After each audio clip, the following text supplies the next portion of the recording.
You're listening to the ESO Network, your station for all things geek. Hi, I'm Joe Heath. I'm Toni Heath. And this is the Watch-A-Thon of Rassilon. That is true.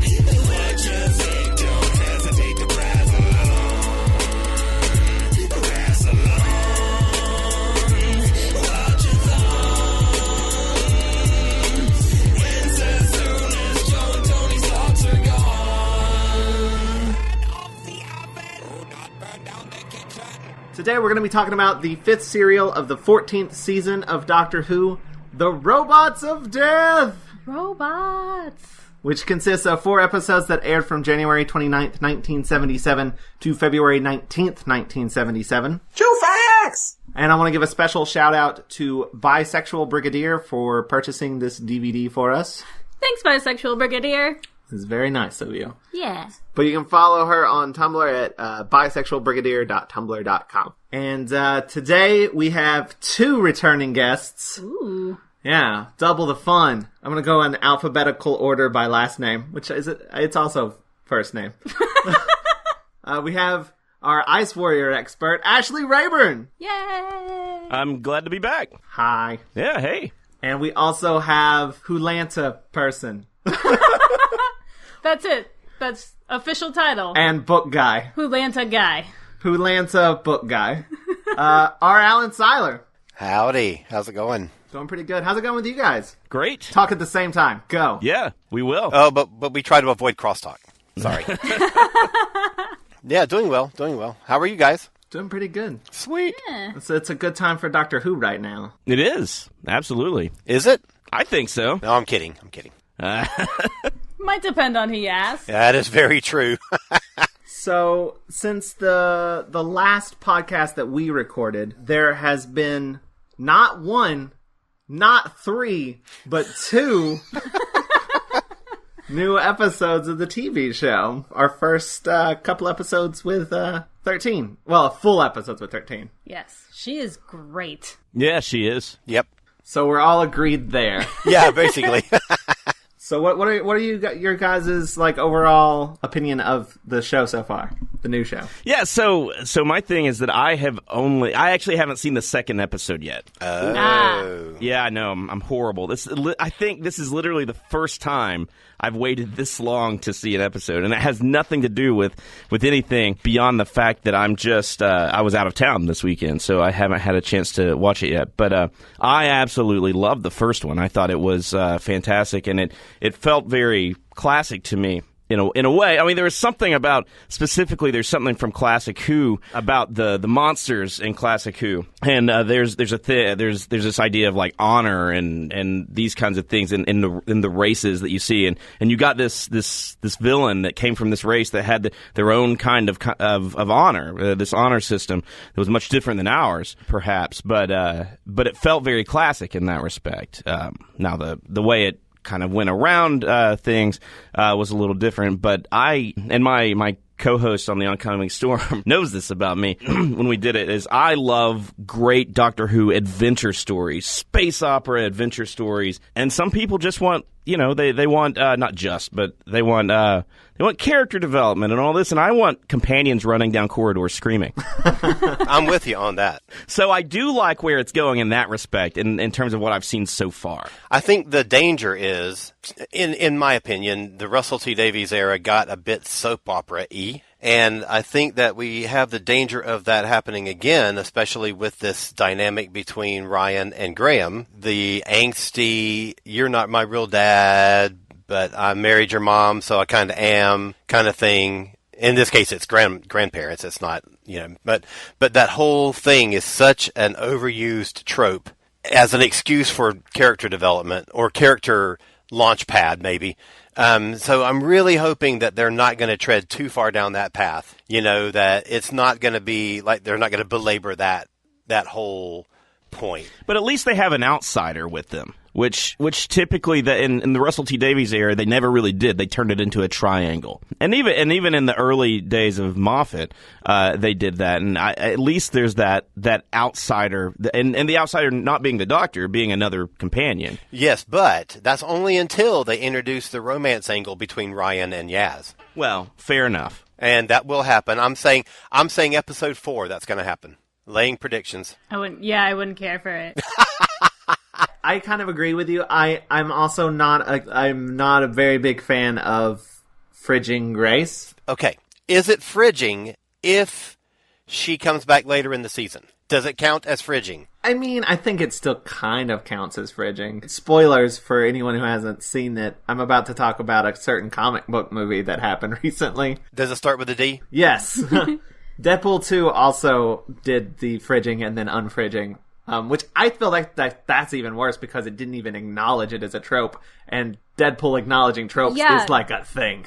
That actually surprised me in Deadpool, whereas I'm not going to get one joke about it, and it turns out that the people who made it were like, I'd never heard of that before. Well, and that was done in Torchwood also, in that season 1 of Torchwood. Yeah, Susie. But her death, it didn't happen to advance the storyline of one of the male characters. She just died. Well, I mean, in a way, they used it as a jumping on point where they got to come back with Owen's character, and they're like, well, they're all the same, you know? What's really nice about that one, though, is that by the way they promoted the series before it aired, you would have no reason to believe that she wasn't a main character for the entire season, because she was in all the character profiles, she was in all the cast group shots, everything. With this one, it was the Doctor and the 3 companions. Nan was never... Yeah, she came out of nowhere. They said she's, the actress that's going to be in this season. She plays, a character, and that's about it. But she wasn't she wasn't presented as part of. So you knew she was going to... You didn't necessarily know that she's going to die, but, And I feel like it's a missed opportunity, because I feel like that dynamic of an older couple on the TARDIS would be so amazing. I would love to have an old married couple on the TARDIS. That seems like it'd be so much fun. I agree. The real opportunity that they're taking here, though, is that, if you watch back on, especially the Rose period, like when they introduce Adam and he doesn't work out, he says, but I still want to travel with you. And the Doctor says, I only take the best. That's why I have Rose. And there are these people that have been companions who are always the ideal companion material. The one that was truly companion material was Grace. So getting rid of her, you have the opportunity to have these people who aren't the natural companion prototype. They have to jump in and learn how to be companions. And I think that's going to be fun in itself. Also, there is that role's already filled. There's already a Grace who is in the medical field that was pretty much a companion. So that's what I was going to say. You can't have 2 Graces. That would get really confusing. I feel like part of the reason they wanted to get rid of her was to have the whole Graham-Ryan dynamic, but I feel like you could still have that at the end of the episode, they all go into space, but Grace has been left behind. And you could still have that, Ryan and Graham are forced to be together thing without Grace, without her having to be dead.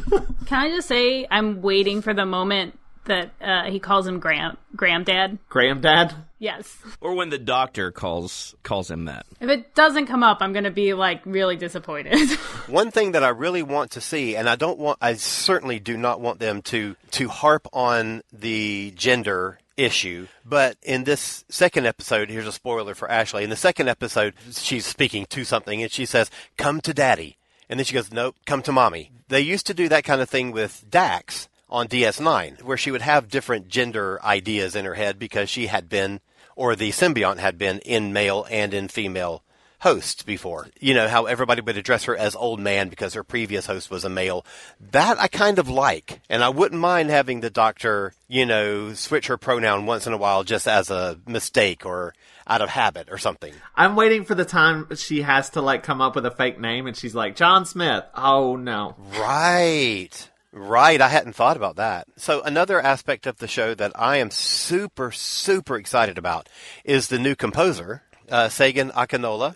I have loved everything that I've heard so far. So one of the things in terms of the music, is that we've had Murray Gold for this whole period, which is very good. I mean, Murray Gold's very good, but he had a very specific style, and I do think that he was getting a little stale. Not because his music was bad, but because at some point you do need to move on when you're doing the same thing day in, day out. I was really surprised. I really had this idea that Chris Chibnall was going to just, and maybe I was completely wrong in this, obviously I was, but he was going to really just take away everything Doctor Who from Doctor Who. And I was incredibly pleasantly surprised by the theme song. It's literally, it sounds like, I don't know how, I haven't looked to see how it's made, but it almost sounds like samples of the original theme song with drums on it, right? It's got the same sounds, it's got the swishes, it's got all this. I think the first theme song, the Murray Gold song, had that underlying, but there was all this swelling music on top of it. But really, it's the original theme song with like some drums and maybe a few extra synthesizers put in. It is, yeah. It's a very modernized version of the original. Is it actually the same recording sampled in there? From what I understand, yeah. I thought it was too, but I hadn't actually read it. It's such a small, dumb thing for me to like, for how happy it makes me, but the fact that the title sequence is mirrored makes me insanely happy. It's just it's like a very small kind of old school reference that I'm like, nice. And like, in addition, it's like just freaking beautiful. Yeah, it really is. It makes you flash back to Dr. Oho. Yes! That's exactly what I thought the first time of the very first episode.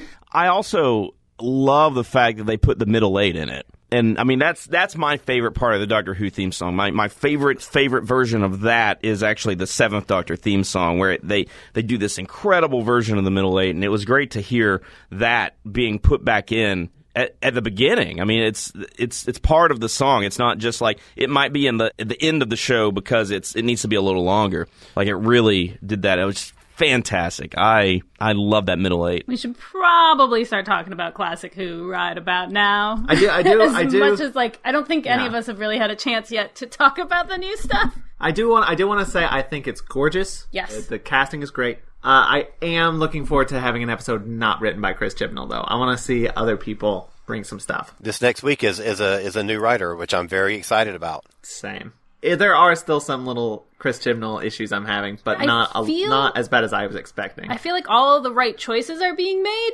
but the problems I have with Chibnall's writing is still there. Yeah. But like every change that's been made, I'm like, ooh, yes, good. It looks great. Like all of the pieces that are going into it are perfect. Capaldi's first season was sort of uneven. It was hit and miss.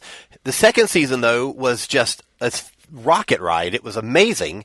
And it just takes some time, especially when you have changed the entire production crew, basically. Cast and crew, it'll just take some time for them to work out how they want to do Doctor Who. And I think by the second season, it's going to be gangbusters.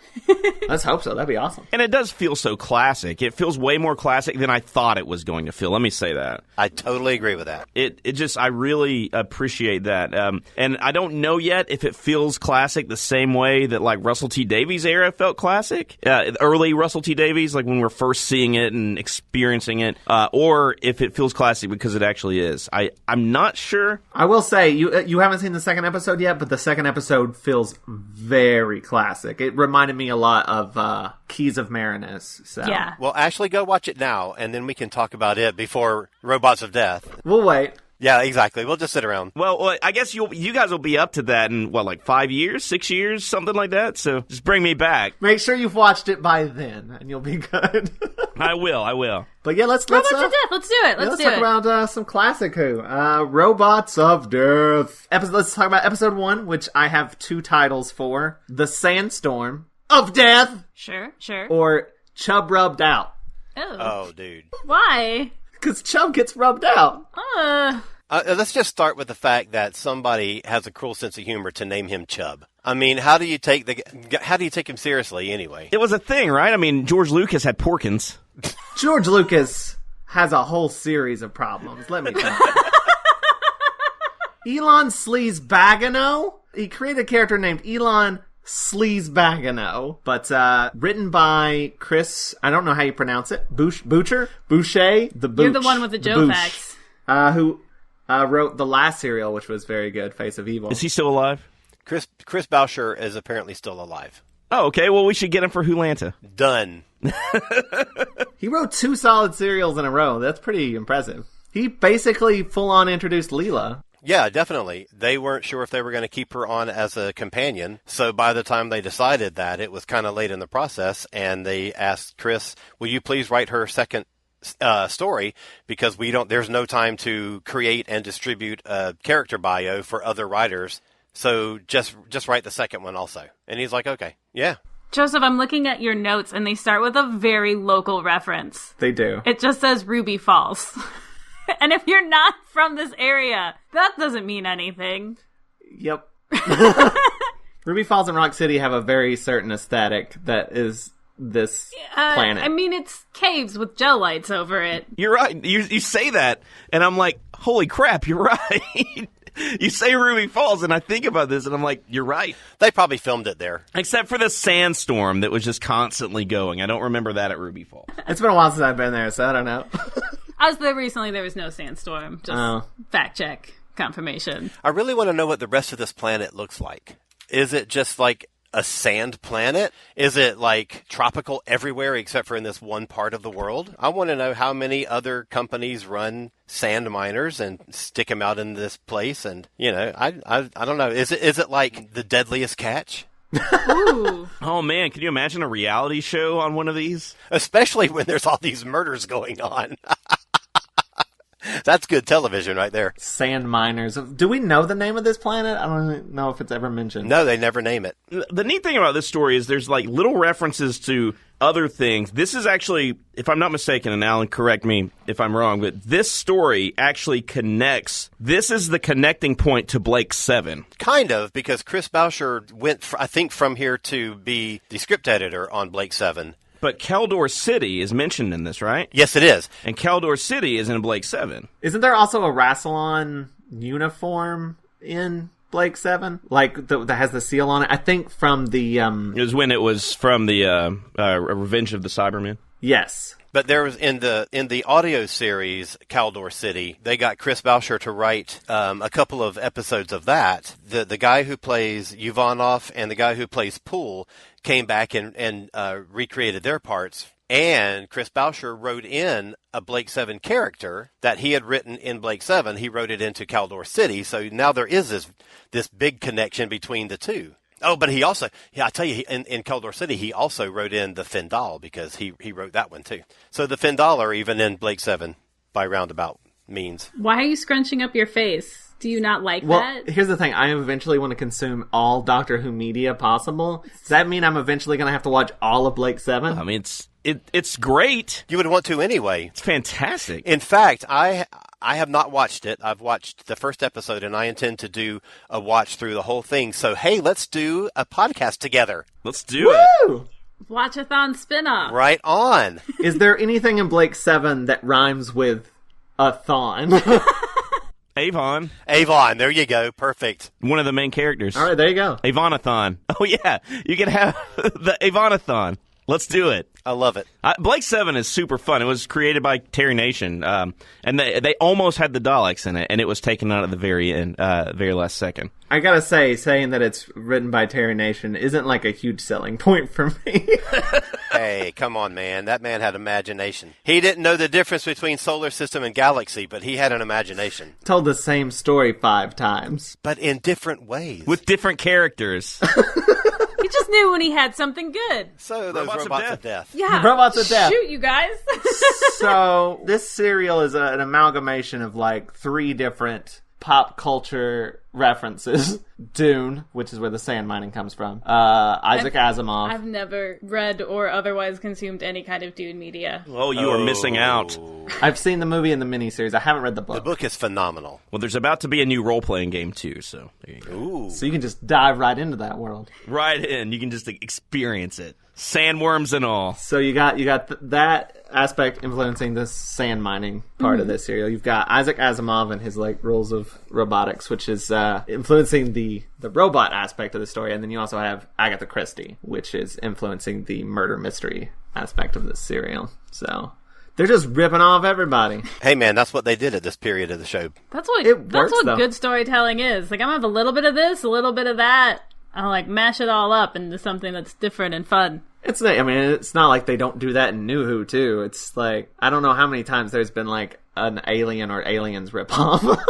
Yeah, I can't think of any time they've referenced Agatha Christie. No, not at all. They ripped Aliens off so bad that the sets from the movie are actually in a cereal. You're not there yet, so I won't ruin it for you. So, but there's this great big mining. It's vehicle? a model. It's supposed to be huge. It's like a huge ship.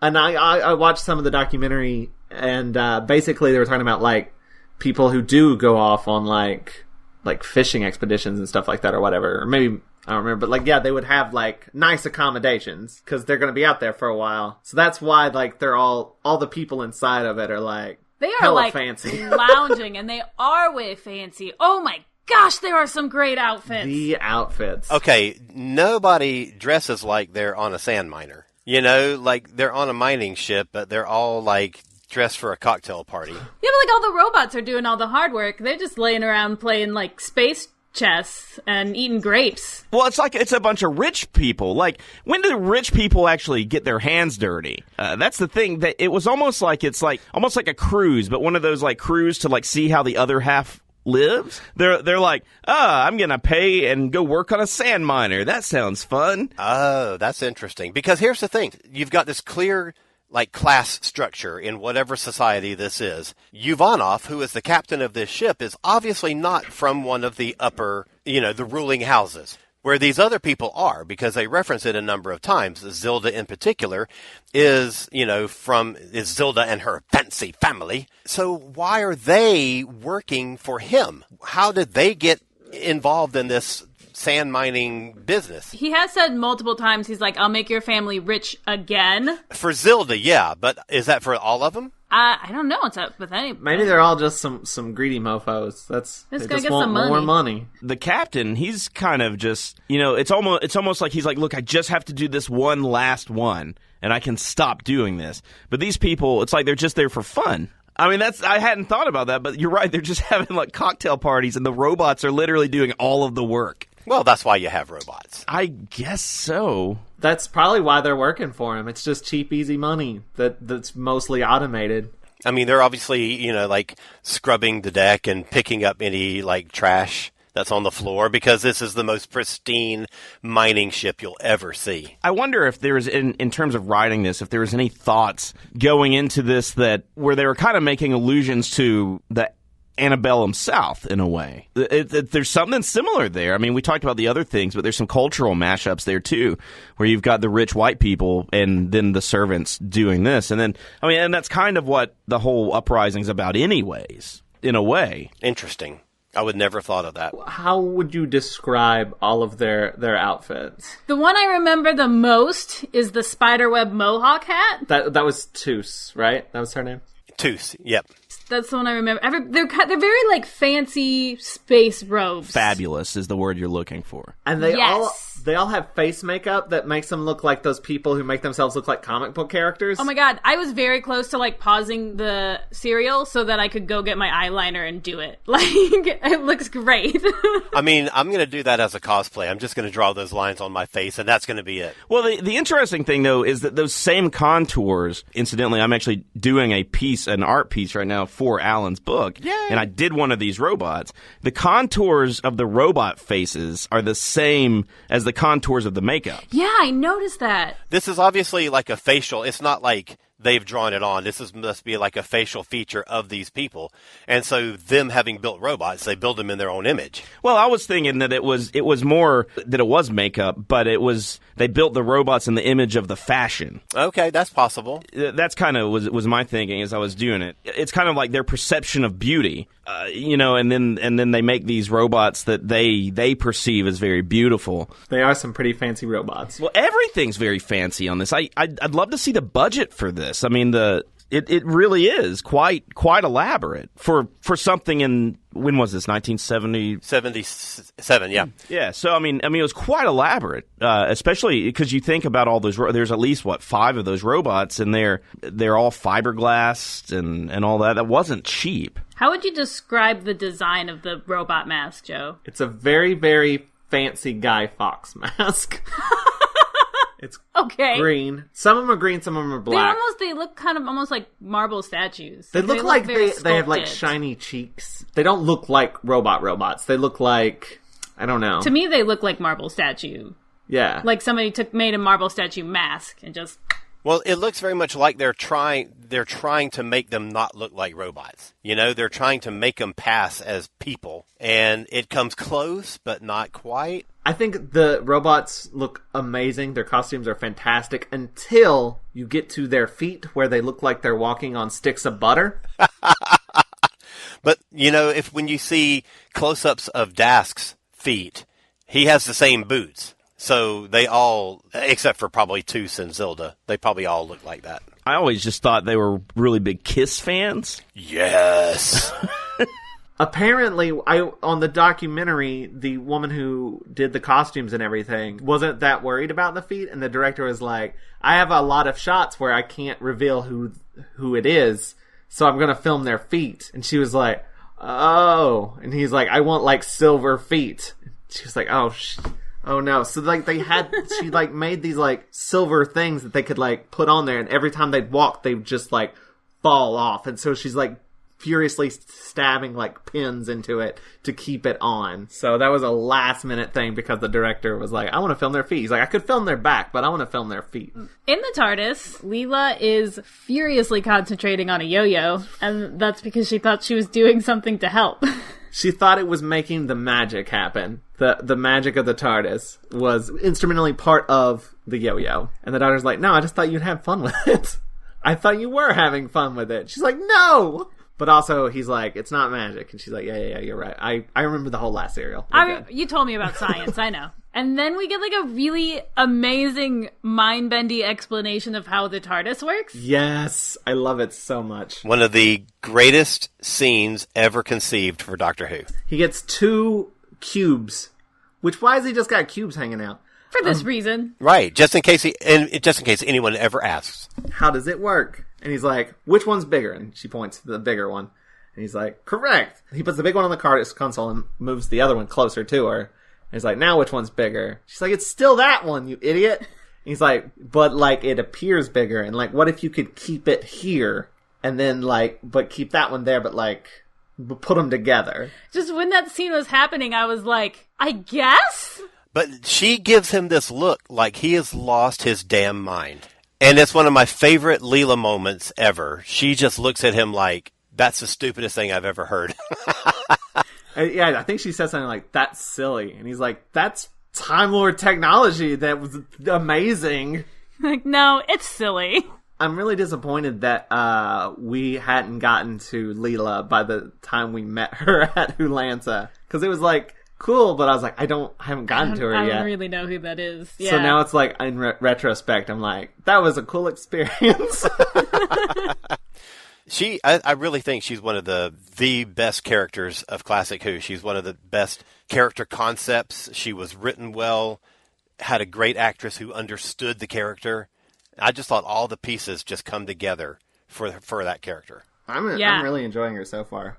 I was slightly afraid of, I don't know, like, she's the sexy companion or something because she's got the, sort of skimpy outfit thing going on. But it's not that at all. But it was that. I mean, they did that because it came on after the news where you saw the football results, and the men always hung around to watch the football results, and then they would stick around to watch the girl in the leotard. But the thing is, you take that sort of sexist start for this character, and when you watch her, she's this really well-conceived, really well-thought-out character. She's not just the nice legs.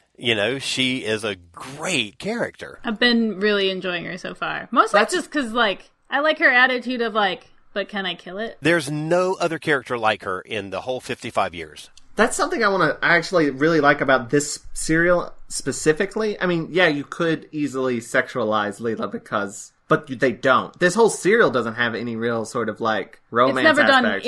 It's never done in the text or anything. Yeah, but, like, I also like that this crew is, like, it's pretty diverse. Yeah. Uh-huh, that's true. And there is, like, males and females, and there's no, like... I feel like there would be a tendency to be like, and there's romance on the ship, and there's not, and I kind of like that. No, what I love about it is that they're all, like, bitchy with each other. Yes! Yeah, they hate each other. Like they're just stuck there for 2 years, and, they're just gripey, and I love that. Their interactions with each other are so natural. There was something that we said when we were watching this first episode that I was like, I 100% believe that they have been, together way too long. And Joe said, yeah, they hate each other just the right amount. And I was like, that's it. That's exactly what it is. It's that, pleasant, polite, I fucking hate you. And this is jumping ahead a little bit. It doesn't happen until episode 2, but there's a moment where, at the end of episode 2, where the sand miner goes off kilter and it's going to crash or whatever.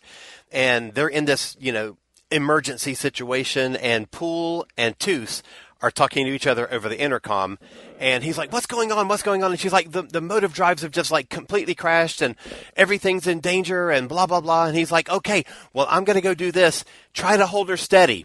And she goes, oh, thanks, I would never have thought of that. And I'm like, that is so real. That is so, they're in the middle of this crisis, and yet she still has time to be bitchy back to him. Yeah, everything about, this crew's interaction just feels very real. Lived in. Yeah. So, yeah. It does an amazing job of filling the audience in on little aspects of who they are, what their society is like, just in them having conversations with each other. Not like they're doing an info dump to say, we have to explain this to you so that the audience understands. They're just having conversations and the audience is listening to what they're saying. What I think is great about the scenes where they're talking to each other is also there's clues to things, because I didn't catch it necessarily the first time through, but I've been rewatching them making GIFs for the website.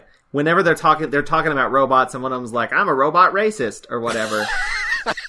Yeah, that's what he says. Verbatim. He's like, I wouldn't get a massage from a robot because it'd rip your arm off. And there's this other guy who's like, robots don't work that way. And the guy who always has robot knowledge, which would make sense for him to have robot knowledge because that's kind of his job on the ship. He's saying all of the robot info. In spoilers, he done it. It's because he knows so much about robots. He's the bad guy. Well, I want to say when the TARDIS lands, they're inside something metal and they're going to go outside. But Leela has this thing where she's like, are you telling me you don't know where the TARDIS is going to wind up? You have no control over this thing?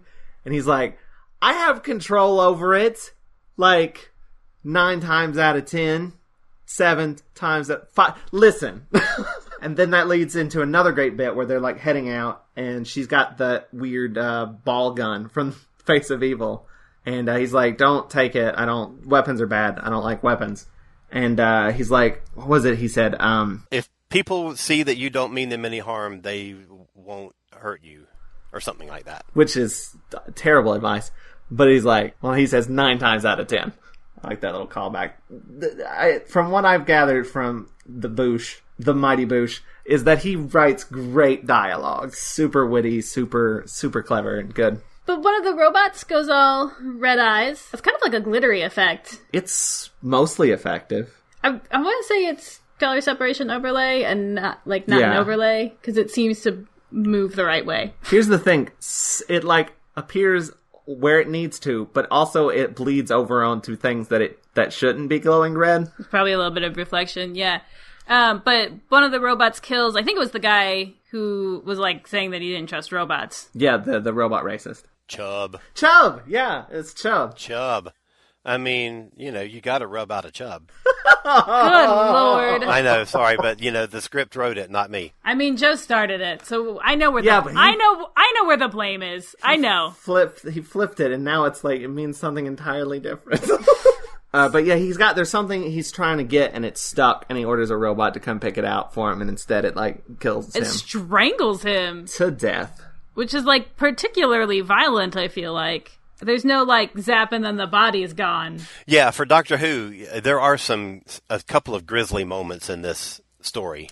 I mean, in this era. I think that's the Hinchcliffe thing. Yeah, I definitely understand why they started to get more and more complaints. Well, and as it went on, as the series went on, you got more and more censors. I mean, it was censored more and more, and it was because of episodes like this and stories like this. I think that's a bummer that I feel like all of it's been intense, but also fine. But meanwhile, there's some other robots that have found the TARDIS, and it's an adorable shot. It's like a crane game where they pick up the TARDIS. A little robot hand comes by and cloop, and pulls it away. I can never get those things on the first go. I mean, you're not supposed to be able to. It's a whole thing. It just slips right off. You're also not a robot. That's true. Or am I? Dun, dun, dun. The one guy who found the body is trying to get the captain to call off... That's Pool. Pool is trying to get the captain to call off the mining. Chief Mover Pool. Chief Mover. I want to be a Chief Mover. So they can I want to kind be of... a Chief Shaker. I'd be a chief anything. I'm not picky. What were you saying, sorry? I have no idea. Just that they're trying to call off the mining so they can kind of like investigate this murder that's happening. And the captain's like not having it. He's like, wow, Money! it's fine. We'll figure it out. If we stop now, it'll cost us money. So don't worry about it. I think they eventually talk him into like, well, look, there's like a murderer. Like that's pretty bad. Yeah, they do talk him into it, apparently, because at the end of part 1, he's all, get back to work, because we got to make money. At the end of part 2, at the beginning of part 2, he's like, we got to solve these murders, because I don't want to get murdered myself, or something. It seemed like a little switch there. I think it just occurred to him for the first time that, like, he could also be murdered. Also, I think at the beginning he doesn't really believe. He's like, he just got like sick and died. Oh, he was definitely strangled. Also, on the body is a little red poker chip. It's a corpse marker. It's a bike reflector. Oh, it is, isn't it? Mm-hmm. The guy who knows everything about robots explains what it is, which is you put it on defective robots, right? Yeah, when they're being shipped back to the manufacturer to be fixed. It's a great plot device. It's a great little moment. It's, where he has this explanation. It's a really cool notion. It's just like the guy who leaves pennies on the eyes of his victims or whatever. But I love that moment. I think it's really clever. We also have in that moment where they're like all kind of in this room, like, well, it's one of us. Like, one of us is a murderer. Who is it? Which is always a fun and there's a moment. nice red herring as well with the red chip. Because, like, the one guy is picking it up and he, like, these two guys are arguing and he just, like, puts it on the hand of one of the other guys. And he's the next person to turn up dead. Yeah, and then, like, that looks real bad for that guy. Like he was picking his next victim. Part of me was like, oh, man, it's gotta be him, right? I was wrong. But also, there's a great line, too, here in this scene, too, where they're bickering and arguing. And, like, Zilda's arguing with some guy. She has, like, a slightly bat helmet on thing. Yeah. But someone interrupts her. The commander guy says, basically, don't interrupt Zilda. You don't interrupt your own, fancy, rich class people. Yeah, that's not how the ruling families treat each other. And then Pool in the background is like, someone interrupted Chub with 2 hands.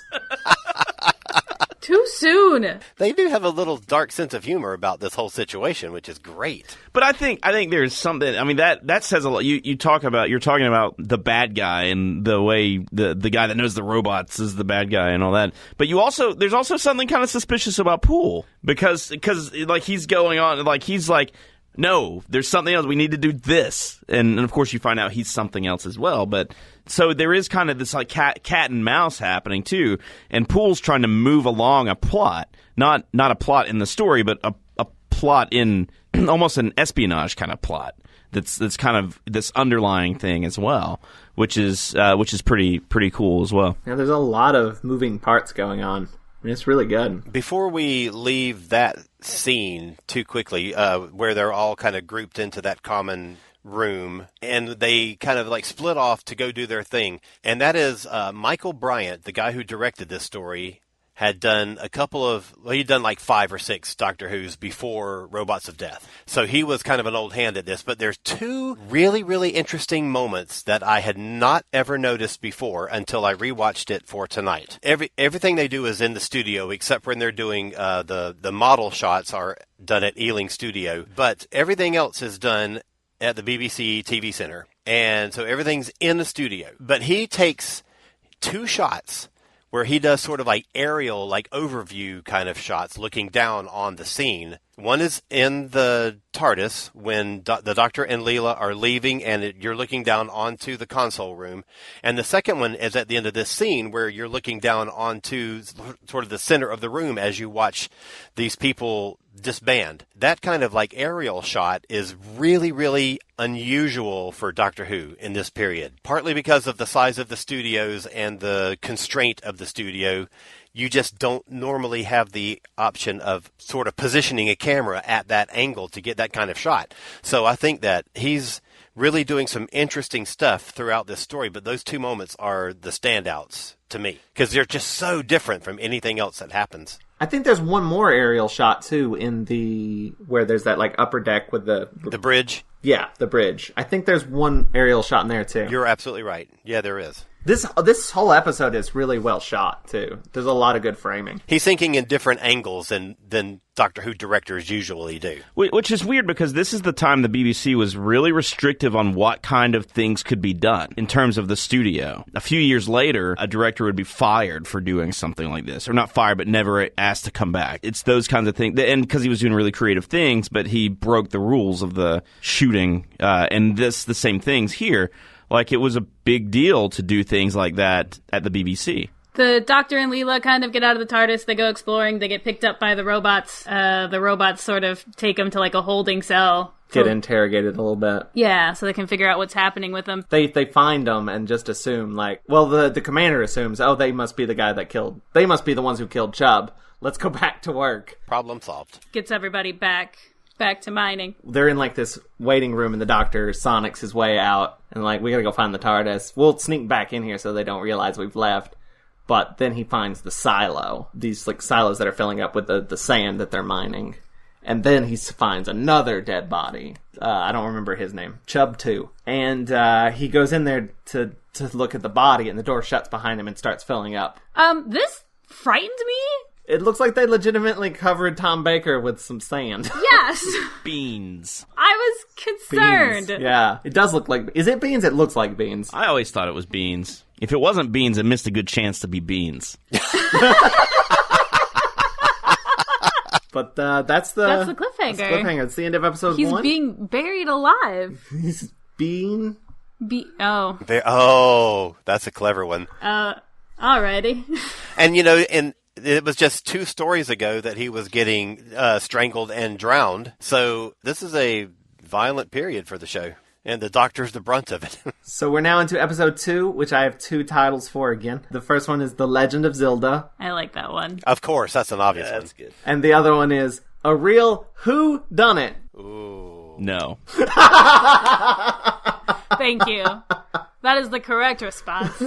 Legend of Zilda it is. Normally, I'm the only one who has to do that. But it is a real whodunit, you guys. So the Doctor has a snorkel. That's how that cliffhanger is resolved.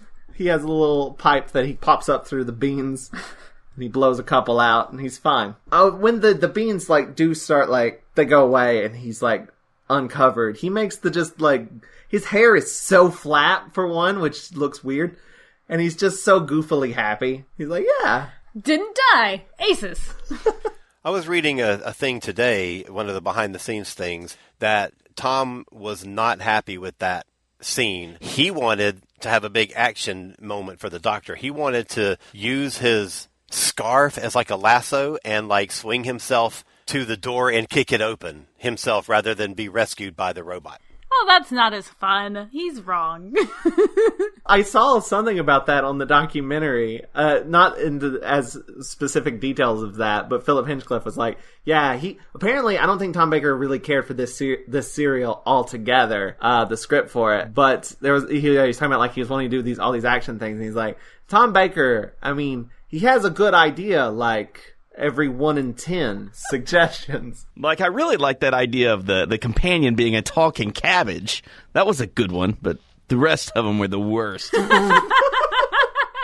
But yeah, he's rescued by one of the robots. We should mention their naming conventions. There's Vs, there's SVs, which are special victims. Dummies. Dumbs. There was a bit where they called the robot dumb, and I thought the guy was just being mean. I didn't realize that's what it actually stood for. You have Dumbs, Vox, and Supervox. Supervox? The Supervox is the one that controls. He's like the head robot in charge. And then you got the Vox, which are like underneath that, and they can talk. And then you got the Dumbs, who can't talk. Which are just the servant types. They're the menial ones. Supervox and Vox are both green, right? Yes. Well, they're kind of silver and gold, aren't they? Silver and green. Are they green? I don't know. I always thought the green was just like me watching it on a really bad TV back in the 80s, and it just kind of was green. I always thought they were gold. I remember seeing they're a gold goldish one green. and a green one. I remember seeing two distinct, like there was, and I thought it was like the different ones were different colors, because I remember seeing a goldish one,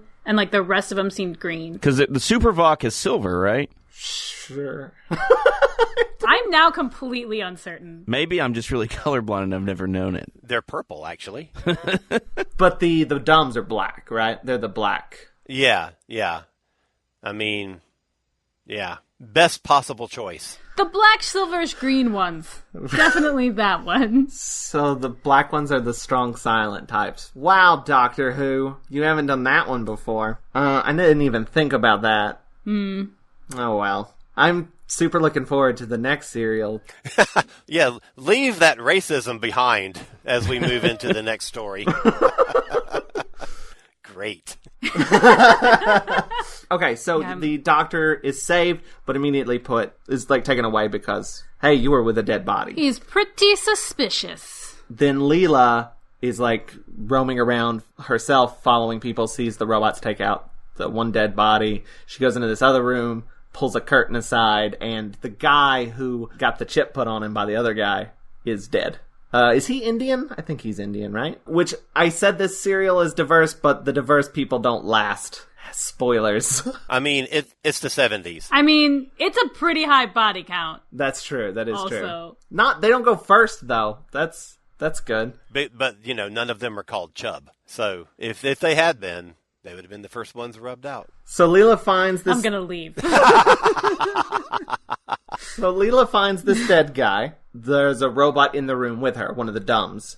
And he grabs her and then, like, covers her mouth. And is like, hey, shh, don't give me up. And he's like, if I was gonna kill you, I would have killed you already. And at this point, I don't think we know that those type of robots are silent. Because the commander comes in.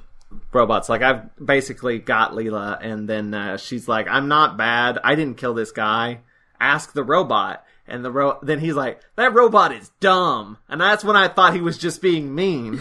But what he really meant is that the robots can't talk. Yes. They get into a little bit of an argument, and he straight up slaps Leela, and she decks him. She kicks him down to the ground. It was great. I enjoyed it. And says, if you try that again, I'll cripple you. She's hardcore. She's the best. Poole comes in and sort of breaks up anything getting any further violent, but also, like, everybody's, like, questioning and suspecting each other. And Poole at this point hints that he knows some shit about the commander. Because he's like, we all have our secrets, don't we? And the commander's like, and then leaves. I gotta be honest, some of this stuff, I didn't quite catch all of it in my first go-through. And I had to look some of it up on the Wikipedia to clarify things. Because some of the plot points are, I'd say, a little bit rushed. Or, like, spread out. The bits and pieces are a little bit spread out that I've forgotten what they were. By the time it, like, became relevant, you forgot Yeah. that information. I honestly, when they revealed who the guy behind it all was, there was a second where I was like, I know his face, but I don't remember him as a character. Because there are a lot of characters to sort of keep track of. Well, luckily, it gets fewer and fewer as the story goes along. It's lucky that everybody dies. Everybody dies for my convenience. The next scene is the doctor offering somebody a jelly baby. Yes. And the rudest thing happens. He says, shut up, and slaps him out of his hand. Just onto the floor. That was perfectly good candy. I was like, could have just said no. And then they get questioned a little bit, and like, there's a great bit where the commander's like, it's just a coincidence that all these dead bodies started piling up once you arrived?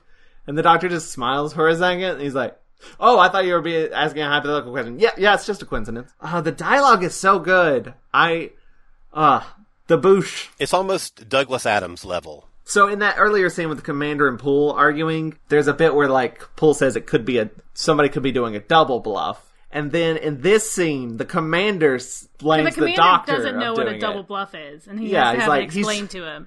And then in this scene, he's like, you could be doing a double bluff, because he heard it 5 minutes ago. It's funny because if you watch the scene, Poole is all the way in the background. He is the farthest character from the camera, and he just sort of cracks up because he hears Ivanov pull his line that he had just explained to him. I didn't notice that. And he just, you watch him. He laughs like, oh my God, what an idiot.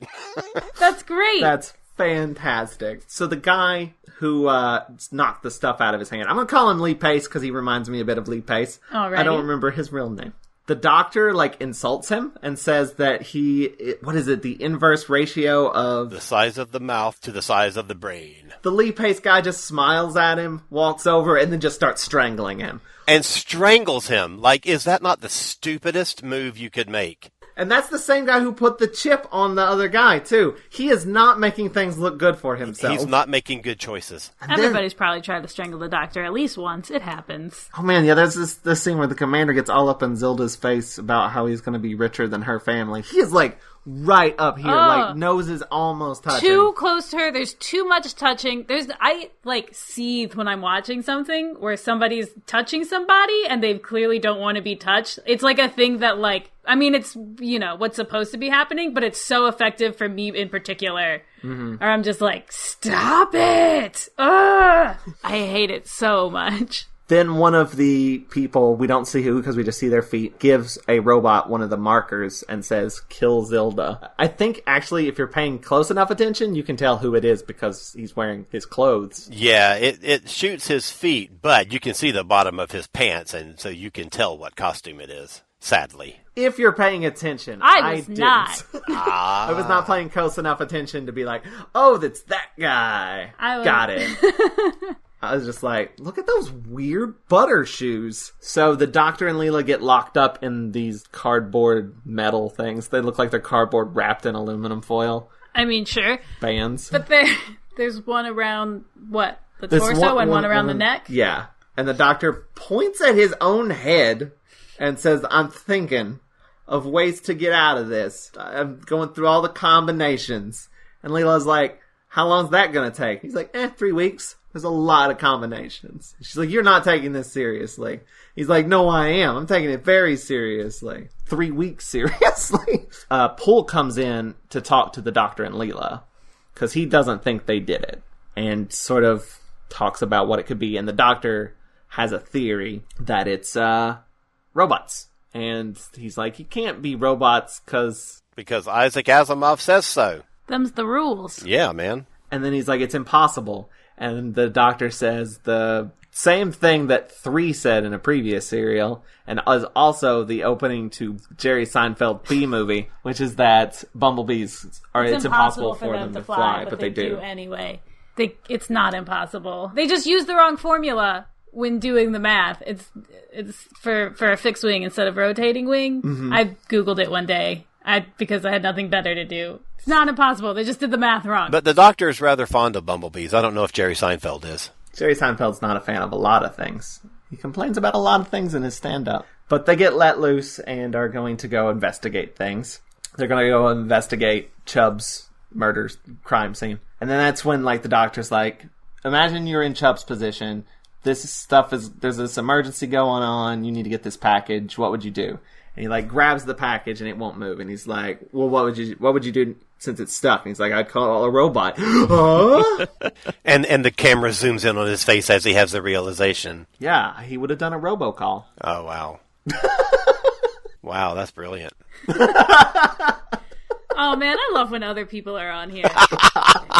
It's great.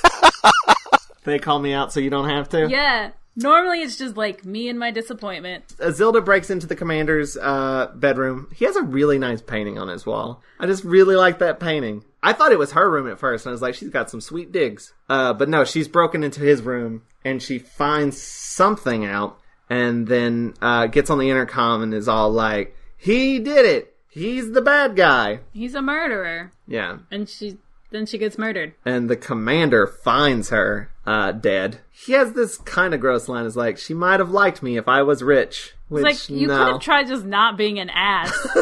Yeah. No one ever thinks to try that. No, that doesn't work. But Poole comes in and sees him with her and is thinks that he's just caught him red-handed. Yes. Well, he does look very suspicious. The commander's like, I didn't do it. Get out of my way. And he shoves Poole a little bit, and then Poole just, decks him to the ground. The commander gets knocked to the ground a lot. It's fun. So then Leela gets a premonition she's like, I feel like something's wrong. Yeah, she just kind of gets vibes, I guess.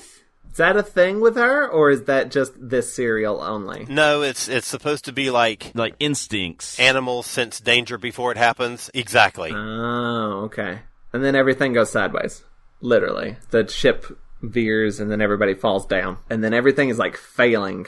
And there's a robot that very casually says like, hey, this is the percentage of things that are fucked up. Things are 90% bad. And the doctor rushes in and is like, let me take control of things, please. I can fix this. He's like, we gotta cut the power. It's like, I'm just one technobabble away from fixing it all. But hey, in the David Tennant era, he would run in the room and wave his magic wand, and it would all fix. And then say, I'm sorry, I'm so sorry. Only after he would brag about how smart he is. And then someone died. At least this doctor has to come in and have an idea of mechanically what's wrong and how to fix it. But he is stopped by... What's the bad guy's name? Oh, Lord. Dask. Well, he gets a different name later, too. But yeah, he gets stopped by Dask, and that's the cliffhanger, is things are not doing great. That's the end of episode 2. We are now into episode 3, which I've called The Substitute. No backup. No backup. No substitute. I couldn't think of any more puns on the characters' names because I didn't remember them. That does make it difficult. What's a good pun for Dask? I don't know. I don't do the puns. The Dask of Dandragora. I do the pun reactions. That's how this thing is structured. Ooh, Dask. The Mask of Dask. Ooh. That's pretty good. Thank you. Of death. The doctor's like, do the thing I said, and he does. Dask does it, actually. He cuts the thing. Cuts the power to the ship, and everything's better. Not great, but not, we're gonna die immediately. They're not actively falling apart anymore. They're more Right. like without power now. Yeah, now they're just sinking. Yeah, which is actually a pretty good effect, the model sinking. Most of the model work is actually pretty good in this one. Yeah, it's really good. The only thing I don't think, like, super works is when they do the outside shot of the window, and you can see them all walking around in there, and it's, like, very... But that was so advanced for its time. I mean, it may not be convincing now in the CGI era and the, we have high-def televisions and they didn't in 77, but for then, I thought it was really good. I had this fair. weird moment in like the very first episode when they first did it where I gasped and went, there were tiny robots in there. It took like a whole minute for my brain to gear up and be like, no, it's a model it's supposed to be big. And I was like, oh, right. Okay. I just thought it was a thing full of tiny robots for like half a minute. Was that still the model that they did that with? Was it just like a model with like a green screen on it or something? I think so, yeah. Because at that time they were doing a lot of like, what do they call it? This thing, they did it in the, Hitchhiker's Guide to the Galaxy miniseries, which was a few years later, but they would make these gigantic paintings and like put it over the camera and they'd shoot through it, so they'd like leave a space like empty where they'd call it like it's like a mask, kind of like, yeah, like in like Photoshop or whatever, they'd call it a mask, but it's the same thing that they did, except they did it on a very large scale back then. So instead of like a matte painting, it's something that's in the background, it's like in the foreground. Matte, yeah, that's what I'm thinking. My mind's not working today, but yes, it's a matte. And they did that a lot, but I don't know. I think this was the model with like a green screen. They just kind of laid it in there, but yeah, they would do that a lot too at that era. They're sinking. Everything is broken, including Toose's wrist, which gets bandaged up by Leela. Which is a sweet moment. Yeah, because there's also a moment when the doctor comes in at the end of that scene and is just like, did you do that? Nice. Yeah, he's like very proud of her. I was like, aw, they're cute. Also in that scene, Poole is basically just like, it's got to be the commander. He's the bad guy. He killed a dude once. He left him out in a storm to die. And also it was Zilda's brother? Is that what Zilda saw? Yes. I don't know what it was that he left laying around in his room that has this incriminating information. I imagined it was his captain's log. Don't put that stuff in there. Just leave out incriminating... Well, maybe it was like his personal journal. He's like, I cry about this every night as I go to sleep. I'm a very sensitive person. I just have to have such a hard exterior. It's his private Tumblr side blog. Oh no. I'm really sensitive inside. This is some of the stuff that I didn't fully grasp all of it, so when like pieces of it start coming together at the end, I was a little bit like, I don't know what they're talking about. Because like it happens like towards the end of episode 4, and I like this is one small scene where this bit is set up. I remember he said that he killed Zilda's brother, but I didn't remember how he did it, which was that he didn't really kill him. He left him out. He went outside and he didn't save him. So it's death through inaction rather than death through like stabby stab or something. Stabby stab. The ship gets fixed and then rises up. The Doctor and Leela both think that Poole is being a liar. They think he's up to something, that he's not telling the truth. So they sort of suspect him of being the guy behind all this stuff. Leela takes that opportunity to basically sit down and question Poole. She does it really well, too. She just, like, casually having this conversation with Poole. Just, like, slips in all these questions about, like, so where are you from? What are your motives? And he gives some, fairly stock answers. And, like, I'm here for the money, and you do what you can. And anyway, I'm gonna go. Bye. Stop questioning me. And then locks her in the room. Which, that's real suspicious. Yeah, he's super suspicious. Well, he moves like a hunter. Oh, yeah, she did say that. Yeah, she called him out. She's like, he's always watching. Which I don't think the performer really conveyed that. No, he's more just sort of funny. He'd make a lot of like offhanded, humorous remarks, and then just sort of lounge around, chuckling in the background. Dask is like examining the robots as well, and Poole comes in to check on the robots as well. Dask leaves. Poole's like looking at it, presses this button that causes the wall to spin, and there's a damaged robot that's got blood on his hand. That's the really kind of like gruesome scene that I was thinking of earlier. It looks like fresh meat on his hands. It's disgusting. It's horrific. It's awesome. And then Poole just loses it. He just like goes, no, please no, and is grabbing his hand and screaming, and I'm like, what the hell is happening? That also makes me feel like he might be the bad guy and it's like something controlling him or something. It turns out to be something else, which we don't find out until the next episode. He's got robophobia. He's broken. Yeah, from one bloody robot hand. He loses his shit. I don't know how I feel about the robophobia thing. I don't know if it's like an interesting thing or a stupid thing. You can't tell? I can't decide. Like, part of me's like, that's really stupid, but I don't want to be like derogatory about somebody's illness. I don't want to be insensitive. Exactly. Not about people who have robophobia. I mean, here's the thing. If it suddenly turned out that something that's in every single person's home, like, say, a microwave, suddenly started killing you, and you realize that any microwave around you could all of a sudden kill you, that would be kind of an impactful thing, I think. I could take a microwave. Okay, fine, but I'm... As an example.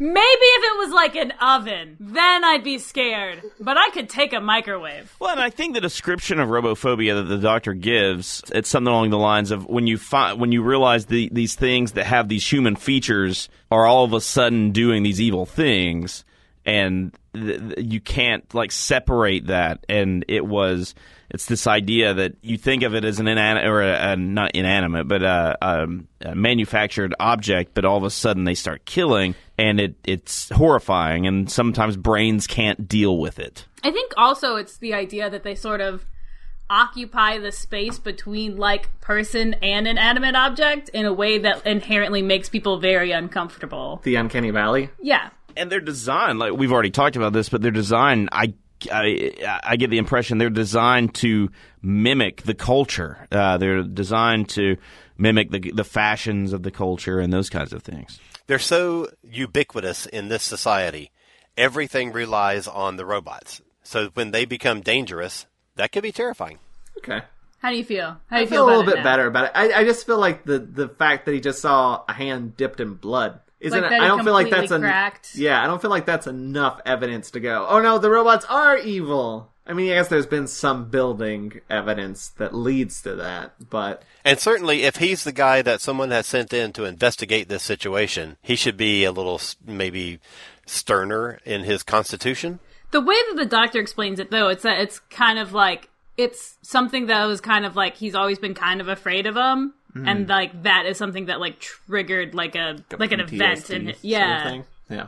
I think, though, it would have made more sense for the guy who was, like, robot racist that we talked about earlier to just, like, get it, you know? There wasn't anything that led us to believe that he was distrustful of robots. And on the other hand, he has, like, a best friend that he's been hanging out with that is a robot that he's been secretly, like, hanging out with on this liner. And that is apparently his job, is not only to, like, work with robots, but to, like, investigate robots that, like, might be broken? He's like the FBI of robots. He just really picked the wrong job. He was trying to confront his fear and it backfired. Then SV7, who's been kind of like the main robot, green, gold, whatever color robot. Yeah, he's the silvery one. Yeah, he gets like a phone, like a video call from whoever's doing all this. And I still can't tell who it is because there's like this effect on. And, like, I probably should have recognized his face there, but I didn't. So I'm still in the dark at this point about who it is. Guys, I did not figure it out. I did not know till the show told me. That's awesome. And he starts giving him orders, giving SV7 orders. There's, like, this, like, it cuts back and forth between the weird effect face of Dask and the robot's face. And it just, like, keeps cutting back and forth really, really fast. And it's very unsettling. Oh, yeah, it made me almost feel nauseous. It's almost like a Time Lord effect. Contact. And then the robot's, like, orders accepted, starts glitching, and then it's unsettling. Very unsettling. And then Dask basically says, "You are one of us." And it's like, one of what? The dumb robot, D84 is his name, is examining the body of Zilda, who's, like, laid out in this room. And he, like, covers it up with a blanket. It's very nice. But, like, the doctor is hiding behind this curtain, and he, like, dramatically slashes it aside while giving the biggest, goofiest grin ever. I would describe his face as manic. And he's like, "What you doing, robot?" He's like, he doesn't say anything, because he's not supposed to. And he's like, "Well, I guess I better go tell the head robots that you can talk." And then he's like, "Please don't do that." And then they become buds. I love this robot so much. This is one of my favorite stories from way back from when I was a kid. And when I listened to it before, I'm also a massive Beatles fan. And as I was listening to this when I was young, I was just like, is that Ringo Starr doing the voice of D84? I mean, it obviously wasn't, but that like strong, almost Liverpool accent that comes through, and I just love it. He's so sweet. He's just a little sweetheart. And meanwhile, Dask in his robot KKK hood, all right, is injecting a robot. That scene is super creepy too. Like he takes the face off of the robot, and it's just like it's just weird bits and pieces. But like his hands are like twitching, and he like holds his hands and is like, "I'm going to make you free." And also like the thing he has is like freedom. This big needle that he just like stabs into like the open face. Ugh. And injects him with that red glitter stuff. It's so disturbing. Yeah, is this where he's calling them brother? He's like, "Yes, brother." Yes. Brother. This is when you find out his name. Is this when you find out he's Taron Capel? Yeah, the next scene is the doctor and D84 chit-chatting about like why D84 is there, which is he's investigating stuff. We don't know that he's with Poole yet. Actually, I think he did tell the doctor, but it happens off camera, so we, the audience, don't know until later. I think the doctor might know. But yeah, he starts talking about, what did you say his name was? Taron Capel.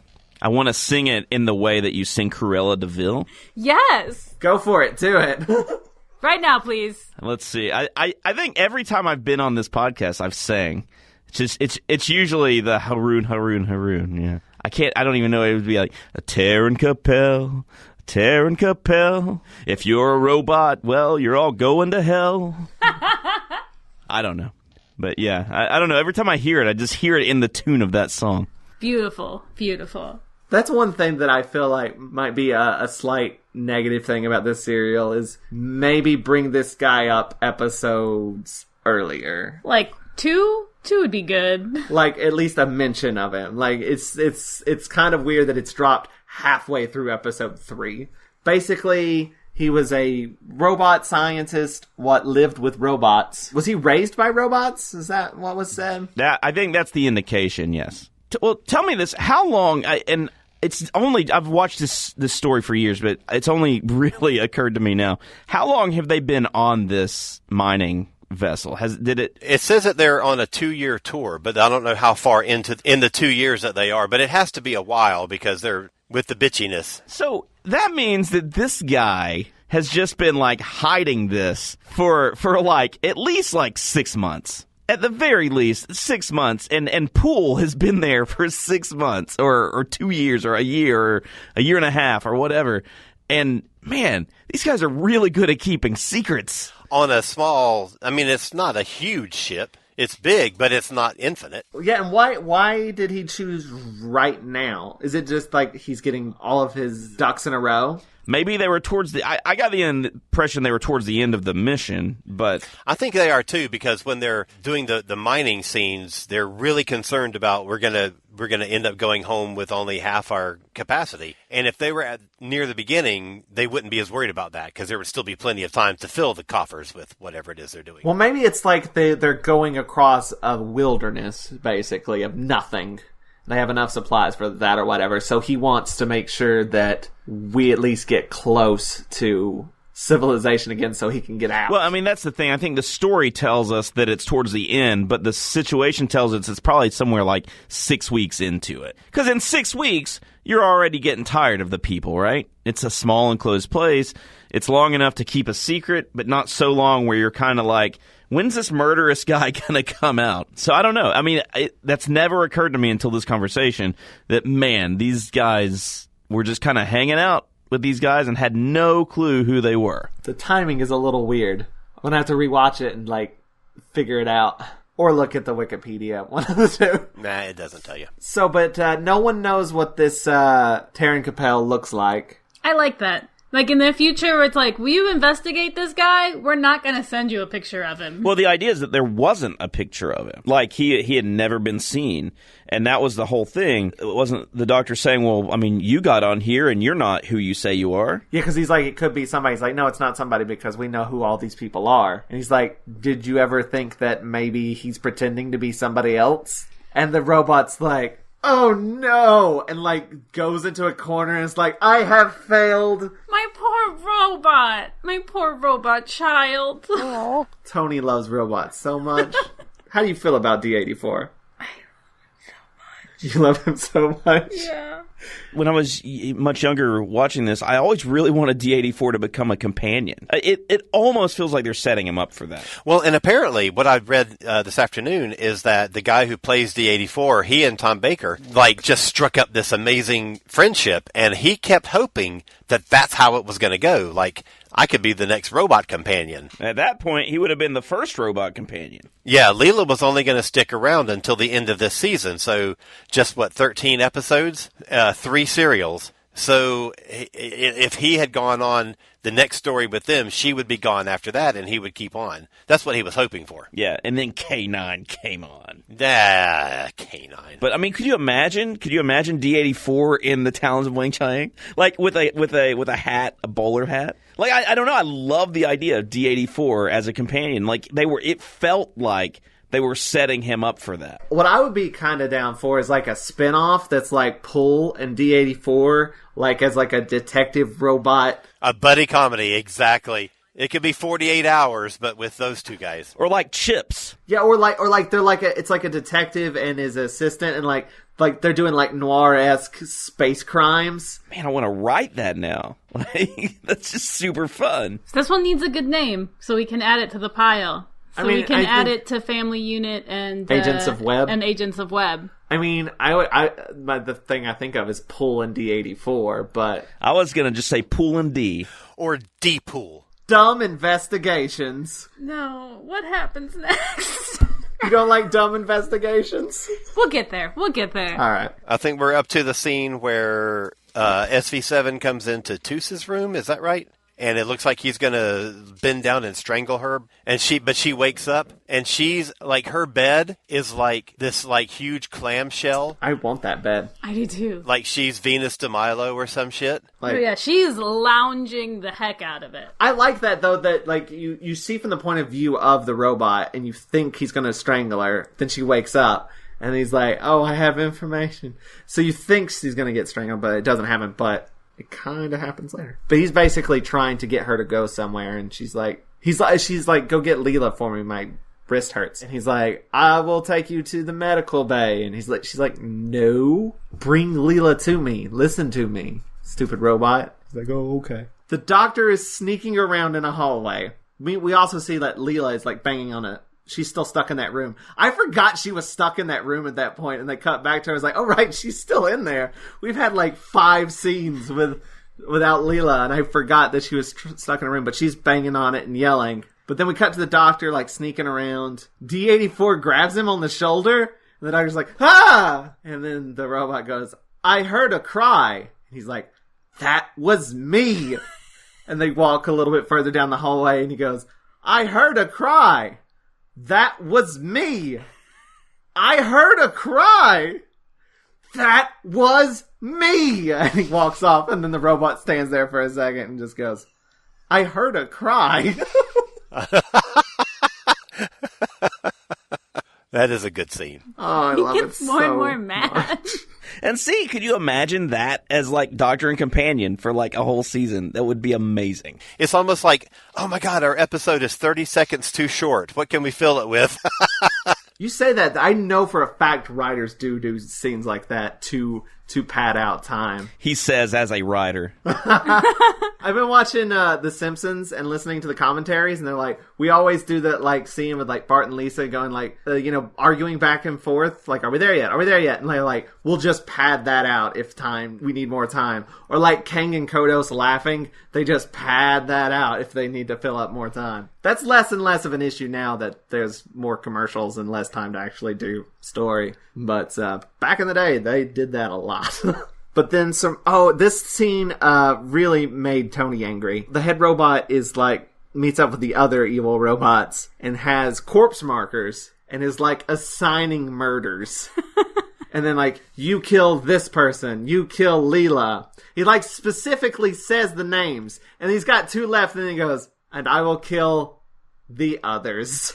And you're like, no! I wanted to know. I wanted to figure out who it was. That's some clever writing there. They thought it through. So this robot goes to kill Leela. They get into a fight. She like karate chops him, and it does nothing. And she runs, and she takes her knife and chucks it at him. And it lands inside the robot, making the most cartoonish twang noise I've ever heard. And then he just brushes it aside. On the documentary, she said when she threw that knife, she almost hit a cameraman with it. Oh no! On take 1. Take 2, everyone left except for the cameraman. Then she defeats the robot temporarily, because he's like, "You will not escape, you will not escape."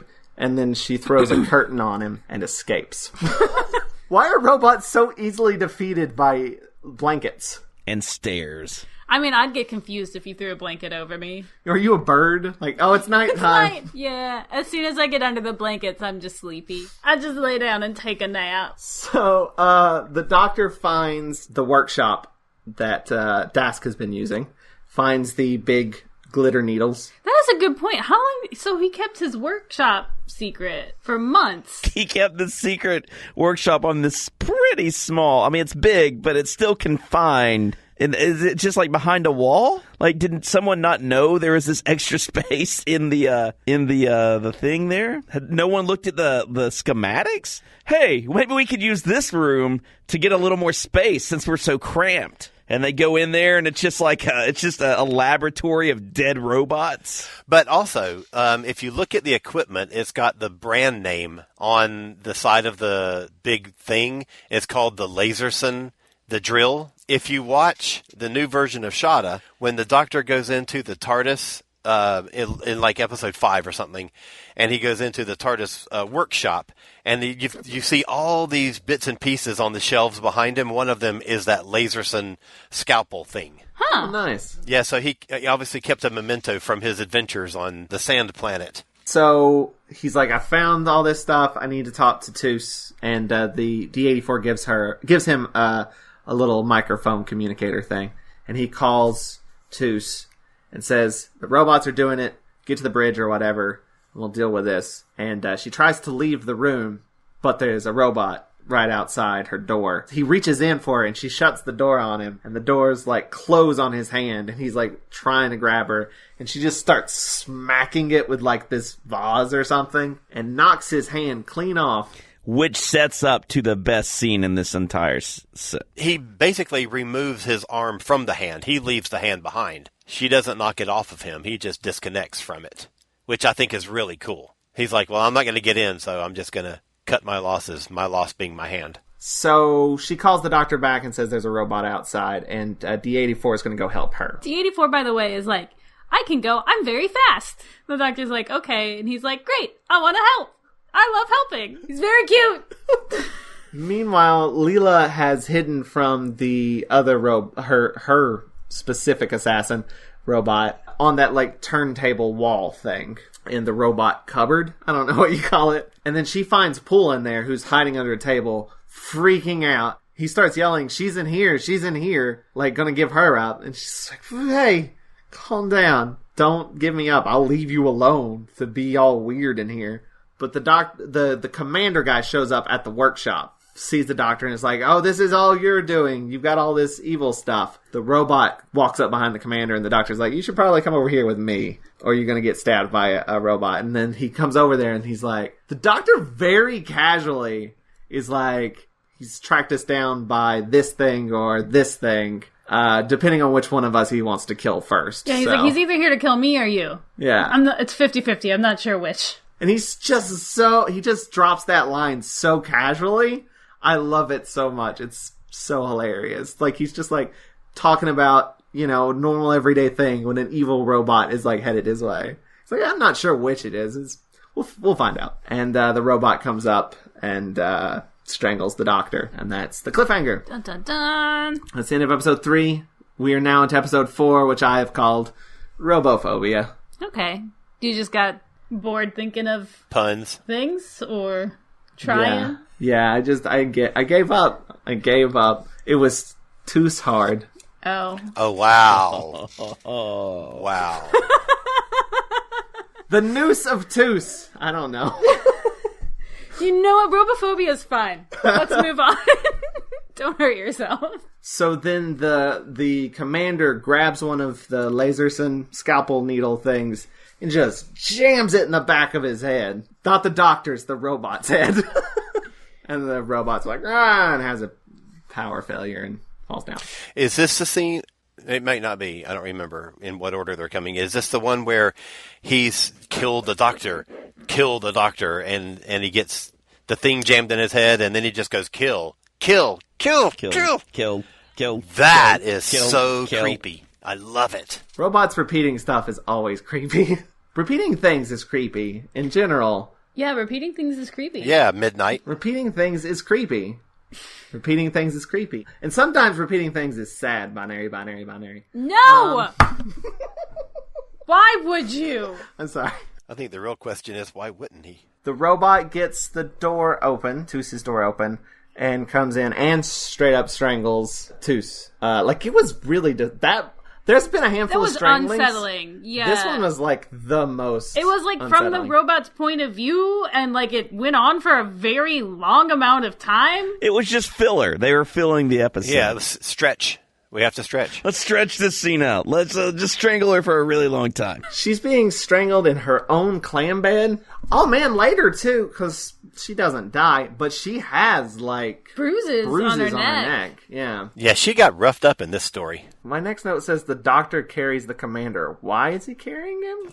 Because, the robot tried to kill him or whatever, and so the doctor's carrying him to safety. Sprained his ankle or something, didn't he? Yeah, and they're going down the hallway, and the robots kind of like, surround them. Including the malfunctioning head stab robot. The one that's just slowly repeating kill over and over again. And the doctor tricks this malfunctioning robot by putting his hat and scarf on another robot. Question, has the doctor worn his hat at all in this serial? That's a good question. I don't think he had. He's carrying it around with him, but he's not worn it the entire time. Here's something that we haven't talked about either, is how polite the robots are. Because when this robot starts killing the other robot that is dressed like the doctor, he goes, "Please do not kill me. Please do not kill me.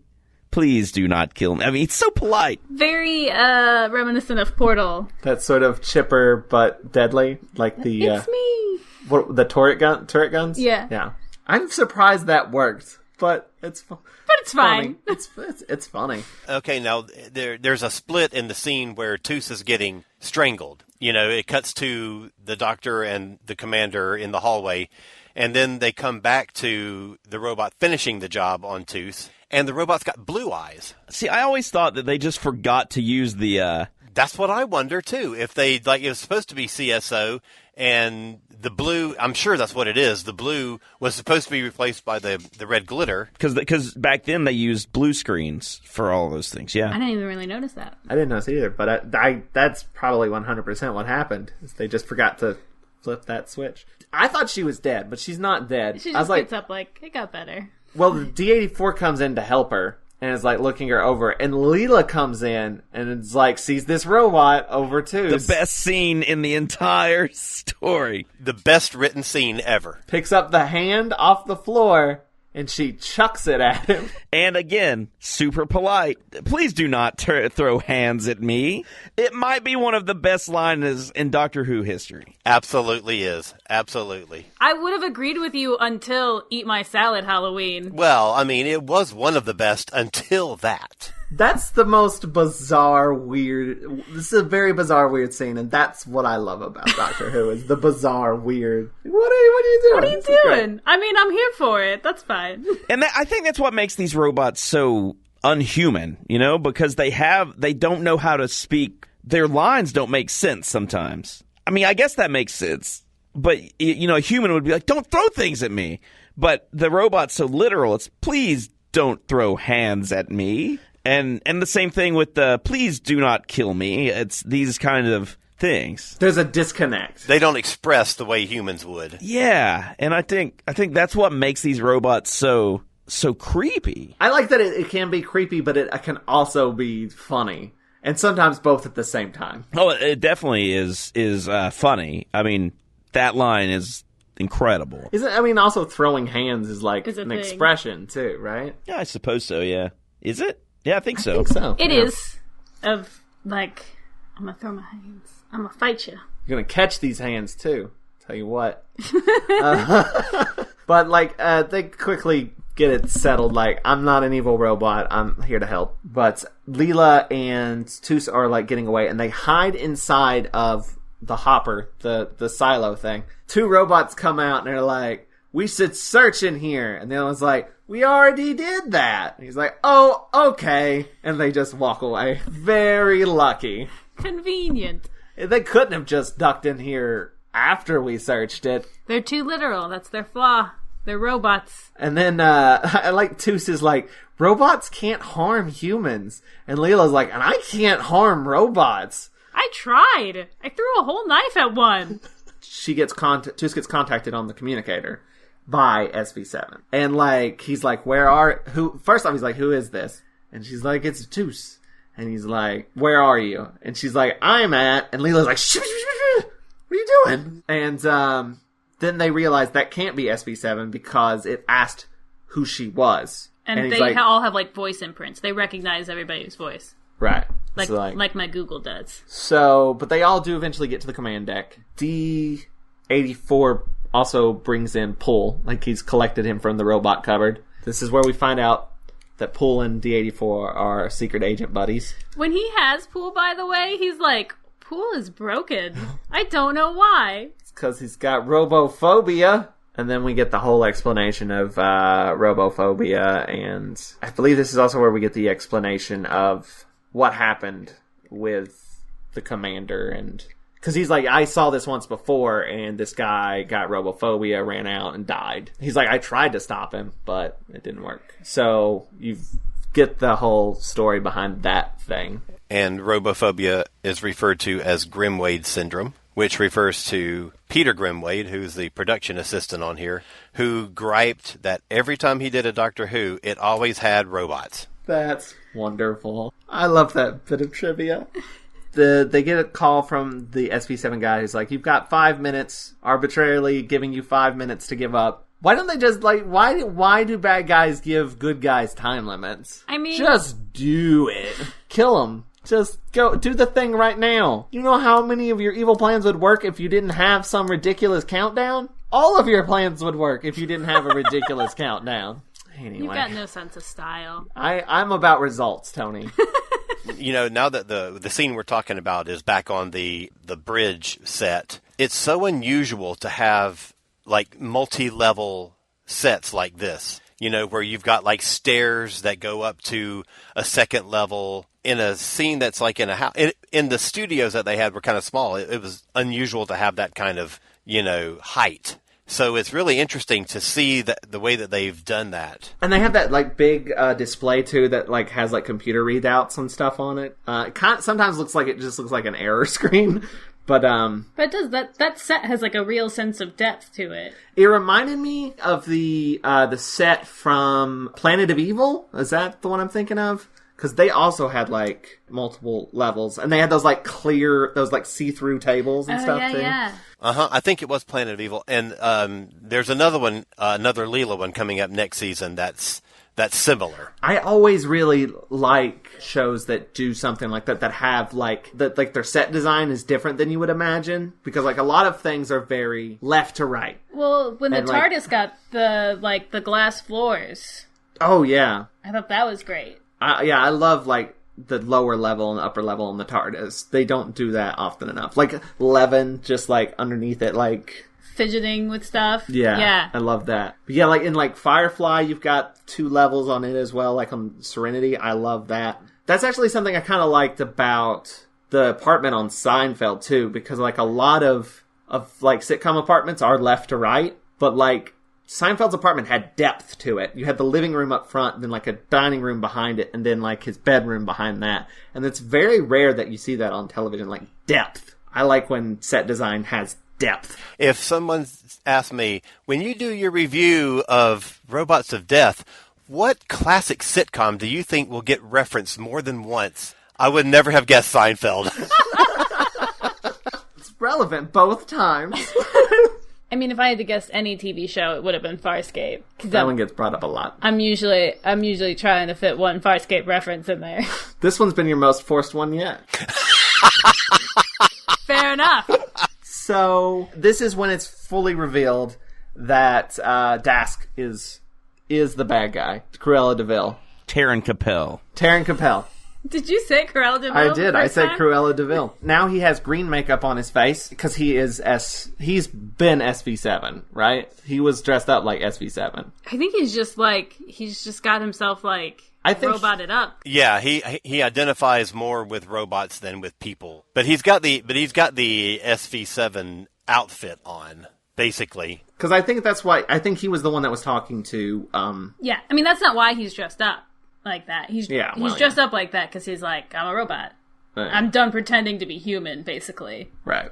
I'm gonna go full Robo. This look for him kind of makes me think of like just a really cheap Green Goblin cosplay. So the doctor is the doctor is examining the robots and he patches into a robot. I don't remember why. What is he doing? What's he doing when he's like fiddling with the robot? He's connecting that communicator in with the robot head, right? Because it's their communicator, their communication circuit or whatever. Also, there's a point here where D84 offers to do something. I don't remember, something dangerous. And he's like, I can do it because I'm not important. And the doctor is rightfully offended. You're important. You are important. Don't say that. Don't say that, robot best friend. It's funny because Tom is so much more tender and patient with his robot buddy than he ever has been with any of his companions. That might be true. Maybe that's why he never cared for Chameleon that much. He was just like, you'll never be D84. That's probably right. You're just a cheap replacement. You'll never fill that hole in my heart. So the robots are also banging on the walls outside of the control room, and one of them breaks through, and they blow him up with the bombs they made. The commander and Toos do. And then that's when they're like, let's go robot hunting. We may get to use one of these. Wait, before we get to this part, there's I think it's already happened because they were all in the command center, right? Dask tries to get them out by saying like, "Save me! They're coming to get me! Like the robots are going to get me!" And he's banging on the walls. And that scene always kind of affected me too because they're sitting there, "Oh, we have to save him," and they're like, "No, you can't! Like you can't! You can't save him. Whether he's a good guy or bad guy, you have to let him out there." You have to leave him out there. And that scene always was kind of troubling for me. Because he's literally screaming for them to help him. And then they just we can't do anything. And it turns out he's the bad guy or whatever. But they want to. Like, they try to save him. And I don't remember if it's the Dr. or Leela. They're like, no, you can't. So, okay, sorry. I wanted to point that scene out. It's also somewhere around here that D84 is, saving the day or what have you. And Dask stabs him in the head with one of the needle things. Toni, you looked so upset when this happened. Not my robot boy. Not my little robot boy. So is he dead? Is D84 dead? He's a robot. They can rebuild him, make him stronger, faster. Other words. Yeah, it's no longer D for dumb, it's D for dead. Oh, and in the buddy comedy thing, now it can be Deadpool. Oh god, it's just Pool lugging around this, inactive robot. And he props him up when they need to, sit at a cafe or something. It's the robot version of Weekend at Bernie's. Except he's afraid of him? Right, he's afraid of him. And Bernie never had a corpse marker on his hand. He did have some sweet shades, though. You've never seen Weekend at Bernie's, have you? Nope. I know what it's about. I've seen both of them. When D84 dies, he says something. He says, goodbye, friend, which is also quite disturbing. They're the sweetest. I want him to be a companion so badly. He's just a sweet robot friend. As he died, he said, I am Superman.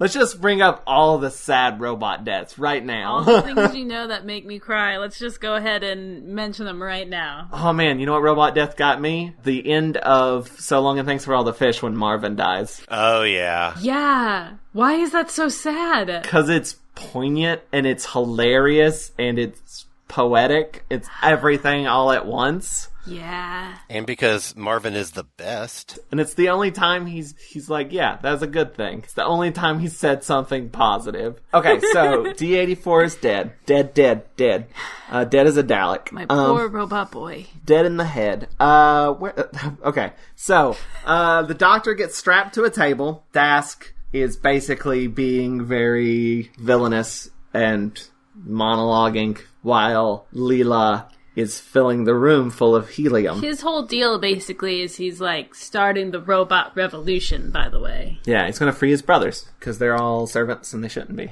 I mean, it's a noble goal, right? To kill all humans? Yeah, that's a really noble goal. I mean... It feels like it sometimes, man. I'm saying it's a noble goal. Maybe his means were a little bit off. Maybe he could go about it a better way. By not being so murdery? Yeah, being just a little bit less murdery. Exactly. So here's the plan. So the room's filling up with helium. The doctor gets injected with the needle, too, a little bit. But the doctor's, trying to get him talking. He does not notice that his voice is getting higher. And that's pretty good. Thank you. And the robots come in and basically attack Dask. And he's like, stop, but they don't recognize his voice because he's gotten too much helium and his voice is too high. Come on, that's brilliant. Nah, that's dumb. No, it works. It has a logic about it that works in the context of the story. So, does that mean there is no safeguards for if you got a cold? Yes, I think there is. I think that if you have a cold, your voice doesn't change so drastically that they wouldn't recognize it. There is a range, but helium puts you way outside that range. Way out of the range. So this is fine. But this is not! I, love this serial. It was so much fun to watch. It's beautiful. There's, so much... The costuming's beautiful. The set design's real interesting. And when we got to, this part, I was like, all right, that's fine. You only didn't like it because D-84 wasn't around anymore. That might be true. Yeah. So to wrap things up real quick, the robot attacks and just defeats Dask. Then the commander and Toos come in. The commander tries to bomb the robot. That doesn't work. The robot knocks him out. Strangles Toos. And then the doctor jabs one of the needles into the head of the robot. I feel like for science... Yeah. We need to get helium and see if our Google Home will respond to us. I think that's a brilliant idea. And if it doesn't, you better get rid of it because it's going to kill you. I'm already worried about that now. It's going to tell your microwave to kill you. And you will have Google phobia. The only thing is, guys, we are running out of helium. Did you know that? Yeah, it's a problem. It's a limited resource. How are balloons going to float? That's the thing. That's the thing. We're using it too much for balloons when it needs to be used for, medical purposes. We, helium is used, I don't even know how, but it's used in, medical, machines and stuff. Well, I just figured it was used to, blow up medical balloons or medical gloves. They're like, oh, they just have containers of helium in hospitals. They're like, well, we're kind of bored in the break room here. Give me one of those gloves. It's a parlor trick. But, once you put helium in a balloon and let that balloon go, that helium's gone. Yeah. And you can't use it anymore. And we're running out, and we just keep putting in balloons and letting the balloons go. Oh my god, we're running out of helium. I don't know what to do about it. Well, don't throw a party. Right? At least not with balloons. You'll just have to use old-fashioned air. The commander's out on the floor. So is Toos. She got strangled and falls down to the floor. They're both out. So that just leaves the doctor and Leela. Leela's squeaking. The doctor makes fun of her because of it, calls her a mouse. Does the doctor not also, she's like, how come you're not squeaking? And he's like, Time Lord. Pretty much. They're heading towards the TARDIS, and Leela is like, hey, should we, maybe check on those guys? The commander and Toos? And he's like, nah, there's a rescue ship coming. Which I don't remember that ever being set up. Maybe it was. But they just leave them on the floor and TARDIS out. And that's the end of the serial. That's how Fourth Doctor works, man. That's how he operates. I'm done. Bye. Yep, see ya. That's one thing I did not buy in New Who. The first episode in the pilot? Yeah, that Me she either. would hang around for a wake. Yeah, but, where's she gonna go? The thing that makes it, hard for me to buy is the fact that she's like, oh yeah, I guess I should try and get my TARDIS. If she was, working on getting the TARDIS back, and she had been doing that the whole time while she was kind of stuck there, that would make sense to me. But the fact that she just thinks of it after the wake, oh, right, yeah, I should look for my TARDIS. No, she did. I don't think she did. I think she was waiting because she wanted those guys to help her, so she waited until they were done with their stuff. Just seems like a long time for the Doctor to kind of stick around. No, I agree. This is the same guy who wrote Power of Three, where the Doctor went stir-crazy just hanging out in Amy and Rory's apartment. But here, she just, sits around, for days while there's a funeral and a wake going on. Maybe those things just don't take as long as I feel like they take. A wake? Yeah. I don't know. What is that, a couple days? A week? I don't know. Let's test it out. This took a frightening turn. Let me go get a corpse marker. I've got a reflector on my bicycle. But that's it. That's the end of the serial. We're going to take a quick break, and we'll be back for final thoughts. Awesome. Welcome to the Monster Sci-Fi Show podcast. I am your host, the Monster. We are Venom. I got my own parasite. Parasite? Sorry, Venom. I meant symbiote. That's better. What do you do for fun around here? I want to do a podcast with you. What the hell's a podcast anyway? Well, it's a weekly show where I talk about the latest news in sci-fi, movies, and TV. You're such a nerd. Now I'm a loser on 2 planets. The Monster Sci-Fi Show podcast is part of the ESO network. It's sci-fi from a certain point of view. And we're back! Hey, Joe. What? Do you know what time it is? It is 10:13 p.m. Eastern Standard Time. There's like 2 different Eastern times. Did you know that? What are you saying? There are 2 different Eastern times. No, we don't have time for this. Okay, sorry. Do you know what time it is? Just say no. Hammer time. It's time. 4? Final thoughts! Final thoughts! Final thoughts. Let's go in reverse alphabetical order this time. What?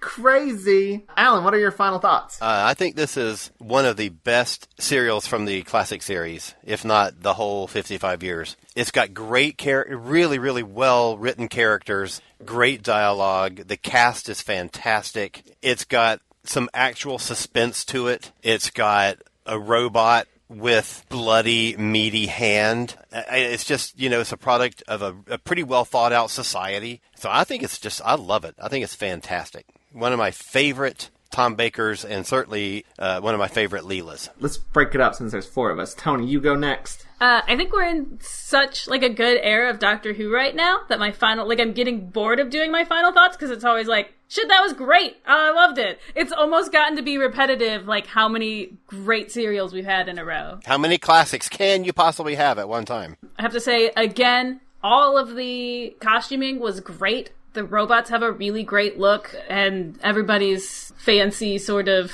get-up is really fun. The interaction between the side characters is, very realistic and very fun, very, bantery, in a way that you don't always get sometimes with, the side characters. Sometimes you have, very stern ones, so it's fun to have people who are, a little insincere. This one was a really fun one, and I'm loving Leela so far. I really do think that she's different from any companion that we've had, and it's fun watching her do her thing. The only thing I did not like was the helium resolution. I thought it was a gas. Oh. You just plan all these puns out in advance and just wait for the opportunity to use them. Do you not? No, I'm just that quick. No, Wow. Sometimes I'm talking impressed. to him and I'm like, you're not listening, you're trying to think of a joke. I can tell. Yeah. Yeah, it's a really fun serial after, following a whole handful of really solid serials. I don't have anything else to say. It's all good. All right. Ashley? Yeah, I think, I'll mirror the thoughts that other people have said. It is a fantastic story. It's a story that people mimic when they're doing Doctor Who stories. It's a story that producers show writers, or at the beginning of the new series, they would show writers, this is what Doctor Who is. It's a really important serial for that matter. It's really well written. It's very well acted. The characters are realistic. There's this whole society that is built up, which you don't get a lot of those things in a lot of Doctor Who stories because they're so one and done, But you got it in this. You get a glimpse.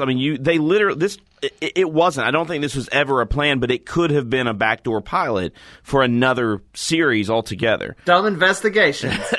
It was set up so well for that, and there was so much excess, not excess in a bad way, but everything was trimmed and everything was told to the audience as in conversation. So it wasn't told to us because we needed to know it. It was told to us because we felt like we were there in this society, in this culture. The costumes, the design of the robots, everything pointed back to the culture of the civilization. I honestly can't think of another story that in Doctor Who that has done that so well. I can. Snake Dance. Okay, yeah, Snake Dance does it too. Snake Dance shows you every aspect of the society in which it takes place. So I hope I signed up for that one. But yeah, I think it's fantastic. If you go a little forward in the new series, you have Voyage of the Damned, which is kind of a sequel to this, taking place or at least it makes it feel like it's in the same space. The robots in that are very much a callback to the robots from here. They have a similar look to them. So there's a lot of those kinds of things, and it's such a big part. There's been several spin-offs in other media. There's an audio called Robophobia, and there's a book called Corpse Marker. I think Corpse Marker is a 4th Doctor book. Robophobia is a 7th Doctor. And I think recently one of these robots have shown up in an 8th Doctor audio. But it's really cool.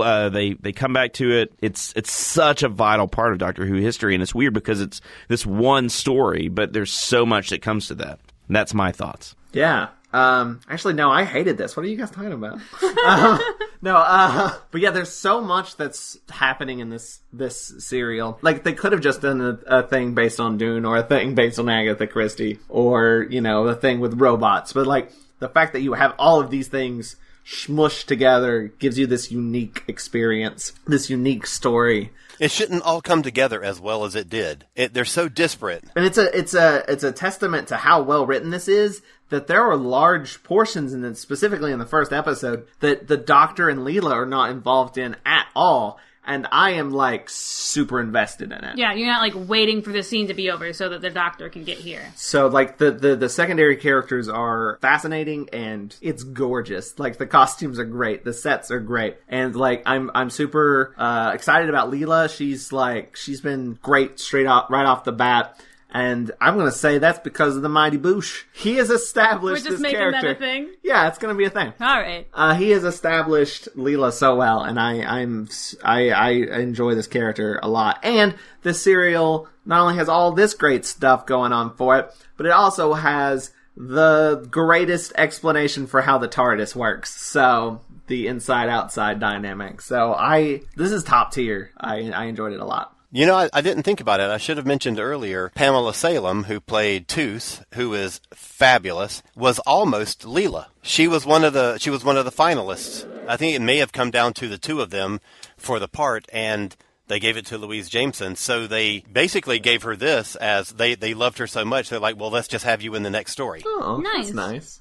You know what I love about Tooth, too? Because she's got that hat. They film her in profile so much so that they could emphasize that hat. And she comes back in a 7th Doctor story. Not the character, but the actress. Without the hat, sadly. Which story was that? In Remembrance of the Daleks. She's Rachel Jensen, for the professor. So she's in Countermeasures also. Yeah, the spin-off series that Big Finish has done, Countermeasures, which is up to, 7 or 8 series now?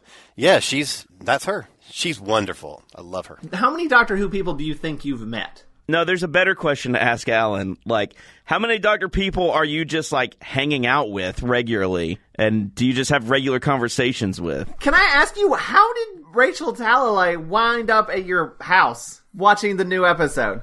We had her booked for Hulanta this year for the longest time, and then she had to cancel at the last minute. You know, I'd had her email address for a while, and, you know, I'd exchanged emails with her. And then I had asked her about interviewing her for one of the books that I wrote, so we exchanged a few emails for that. And then I met her at Gallifrey 1 in L.A. really briefly, but I met her twice there. So we had sort of this little connection. She's in Atlanta filming an episode of the new DC show, Doom Patrol. There's a convention here called Monsterama. Her directing career got started when she was working on the Nightmare on Elm Street movies back in the 80s. Obviously, you know she did a film called Tank Girl, right? Woo!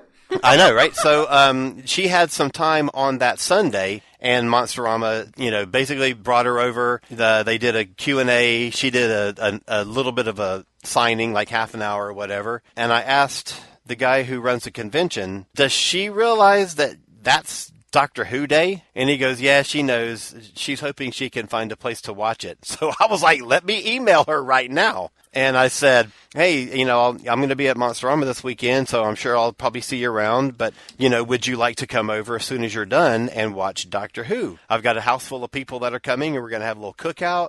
And just come over and hang out with us and watch, you know, Jodie be welcomed into the Doctor Who world. And she was like, okay, what can I bring? And I was like, just your lovely self. So I swear to God, after the episode, we just all sat around and listened to her tell us behind-the-scenes stories, and it was so glorious. Oh, my God, it was magical. I love her so much. That's so cool. Wow, that's awesome. I would have just be like bugging her about Tank Girl so much, so. So, before we close up here, is there anything you guys want to plug? Again, go at the same time. No, actually, I have been taking it quite easy lately. I just I run a show, a toy and comic book show here locally, and we just finished that. And so I am not doing a ton. I am working on some art for Alan's book, actually, and that I actually have those finished. I need to send them to him, but woo, sweet! I can't wait. So that's really all I'm doing right now. I'm okay, just... but for future reference, what is the name of the show that you run? So it is called Cleveland Geekster. It is a toy and comic book show in Cleveland, Tennessee, and it is that's it. Toys and comics and games and things like that. And it's a lot of fun. It's an annual show. We do it it's been September the last 2 or 3 years, but so I just finished that, and right now I am just collecting a lot of old Dungeons and Dragons books. That's about the extent of what I'm spending a lot of time doing right now. I'm looking for old 80s Dungeons and Dragons box sets. That's what I'm doing.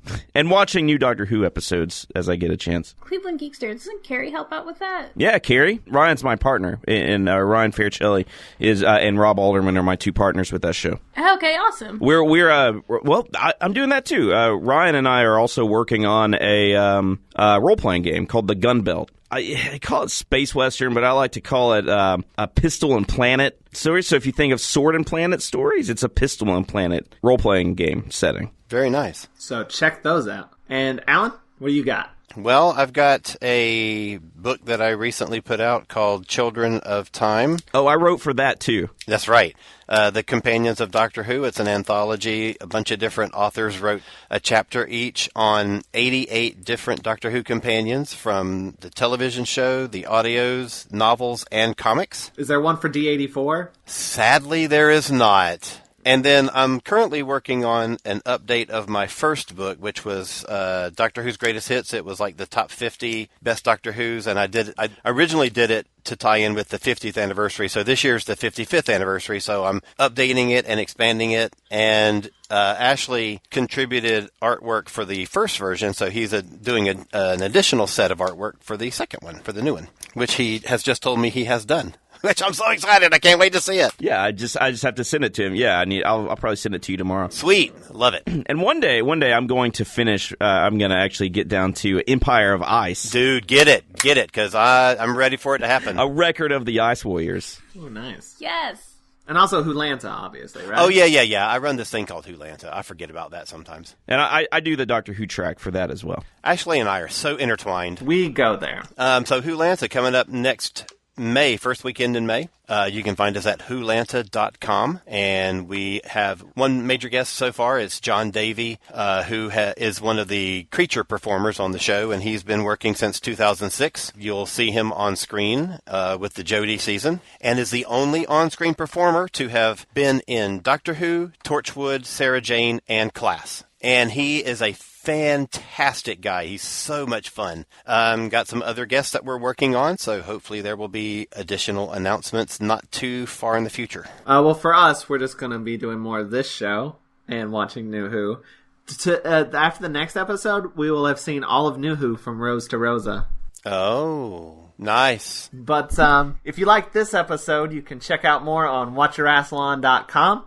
And be sure to rate and comment on our iTunes. It helps us out a lot, gets us noticed, and there's iTunes magic that happens, and then they give you presents or something. I'm not sure. It helps you be seen by more people, which we super need, so please help us out. But if you'd like to help us out even more, you can go to watchyourrassilon.com/support, and there you'll find a link to our Patreon page, which you can get to by going to patreon.com/watchathon. And there you can donate a monthly amount to get all kinds of rewards, like day early episodes, bonus episodes, uncut video of the podcast records, and live streams where you can watch the episodes with us. Also on our support page is a link to our Amazon wish list where you can sponsor an episode of the podcast by purchasing the corresponding serial on DVD for us.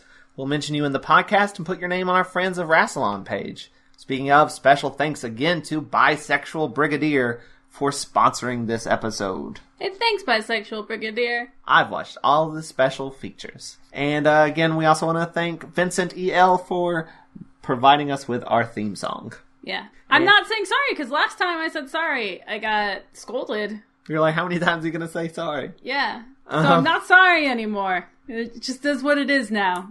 We do thank you, though. Tune in next time when we talk about the Talons of Wang Chiang. An episode I'm a little worried about, but... It'll be fine. Yeah. We'll have 2 guests with us to help us through it. Mike Gordon and Nathan Laws will be back. Keep calm and Rassilon. Goodbye, and I love you. Bye. We'll see you soon. Thanks for listening. Take care. Be good to each other. Please do not throw hands at me. This has been a broadcast of the ESO Network. Be part of the crew and help support our shows by donating to our ESO Patreon or by shopping through Amazon.com or the TeePublic store, which can all be found at www.esonetwork.com. The ESO Network, your station for all things geek.